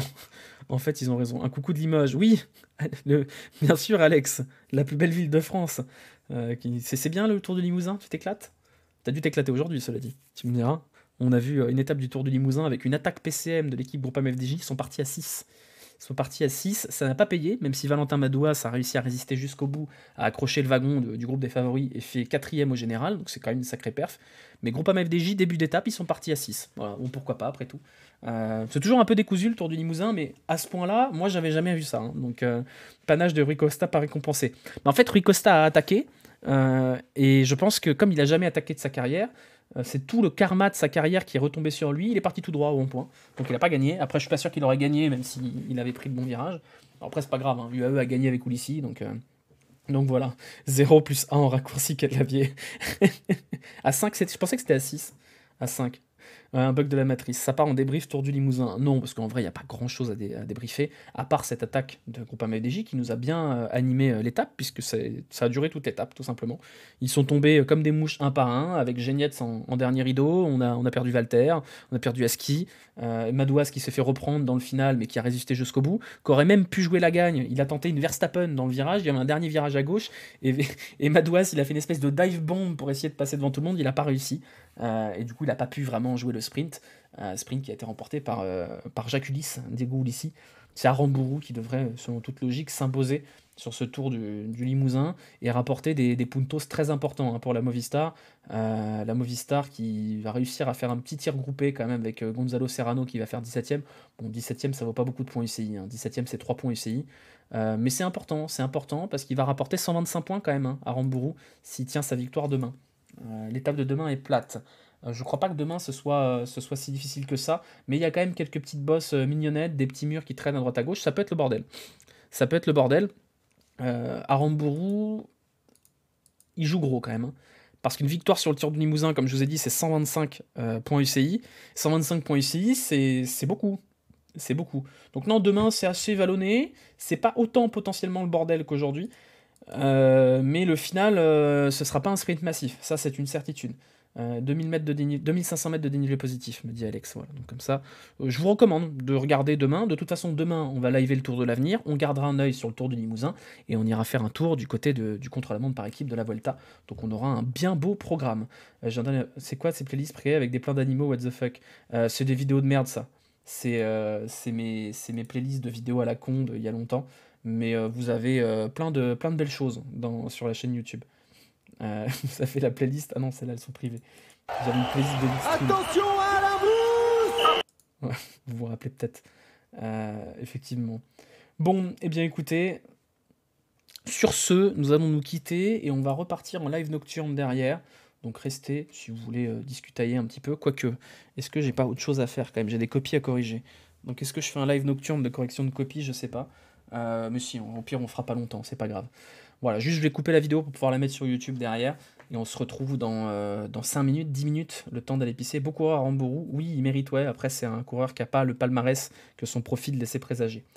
Tu penses quoi du départ en pleine saison de Dylan Teuns chez Israël?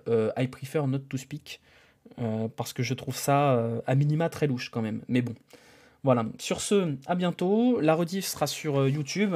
Si vous êtes sur YouTube, je pense pas que vous irez jusqu'au bout de la vidéo, mais pensez à lâcher les pouces bleus et compagnie. Des copies en août, oui, parce que les partiels c'était fin juillet et que je les ai pas corrigés avant. Donc je les ai, hein, elles sont là, les copies. Hop là. Elles sont ici. Voilà, beau paquet de copies, je vous mets pas trop près pour pas que vous voyez les noms. D'ailleurs, ils m'ont pondu des belles chiasses, les étudiants, hein. Franchement, je suis pas content. Ils ont pas bossé. Bon, après, ils sont en fin de cursus, mais ils m'ont pondu des beaux cacas là. Donc, il y a des notes de merde. Hop là, voilà, des copies de cours de com en école de commerce. Mais bref, le fond vert en PLS, oui, on va le lâcher le fond vert. Allez, je vous quitte, je vous envoie pas en raid du coup, puisqu'on relance le stream dans une dizaine de minutes, le temps de balancer l'export sur YouTube et de changer le titre et l'overlay et compagnie. Et en même temps, des parcelles fin juillet, c'est inhumain. C'est pas moi qui décide, hein. C'est pas moi qui décide. Je suis prof de communication. Je donne des conseils, des cours de social media dans une école de commerce qui s'appelle PPA. Voilà. Allez, bisous, à dans 10 minutes pour ceux qui restent. Et puis bah c'est tout. Voilà, à tout à l'heure. Et pas à demain du coup. Pas à demain. C'est pas tout de suite.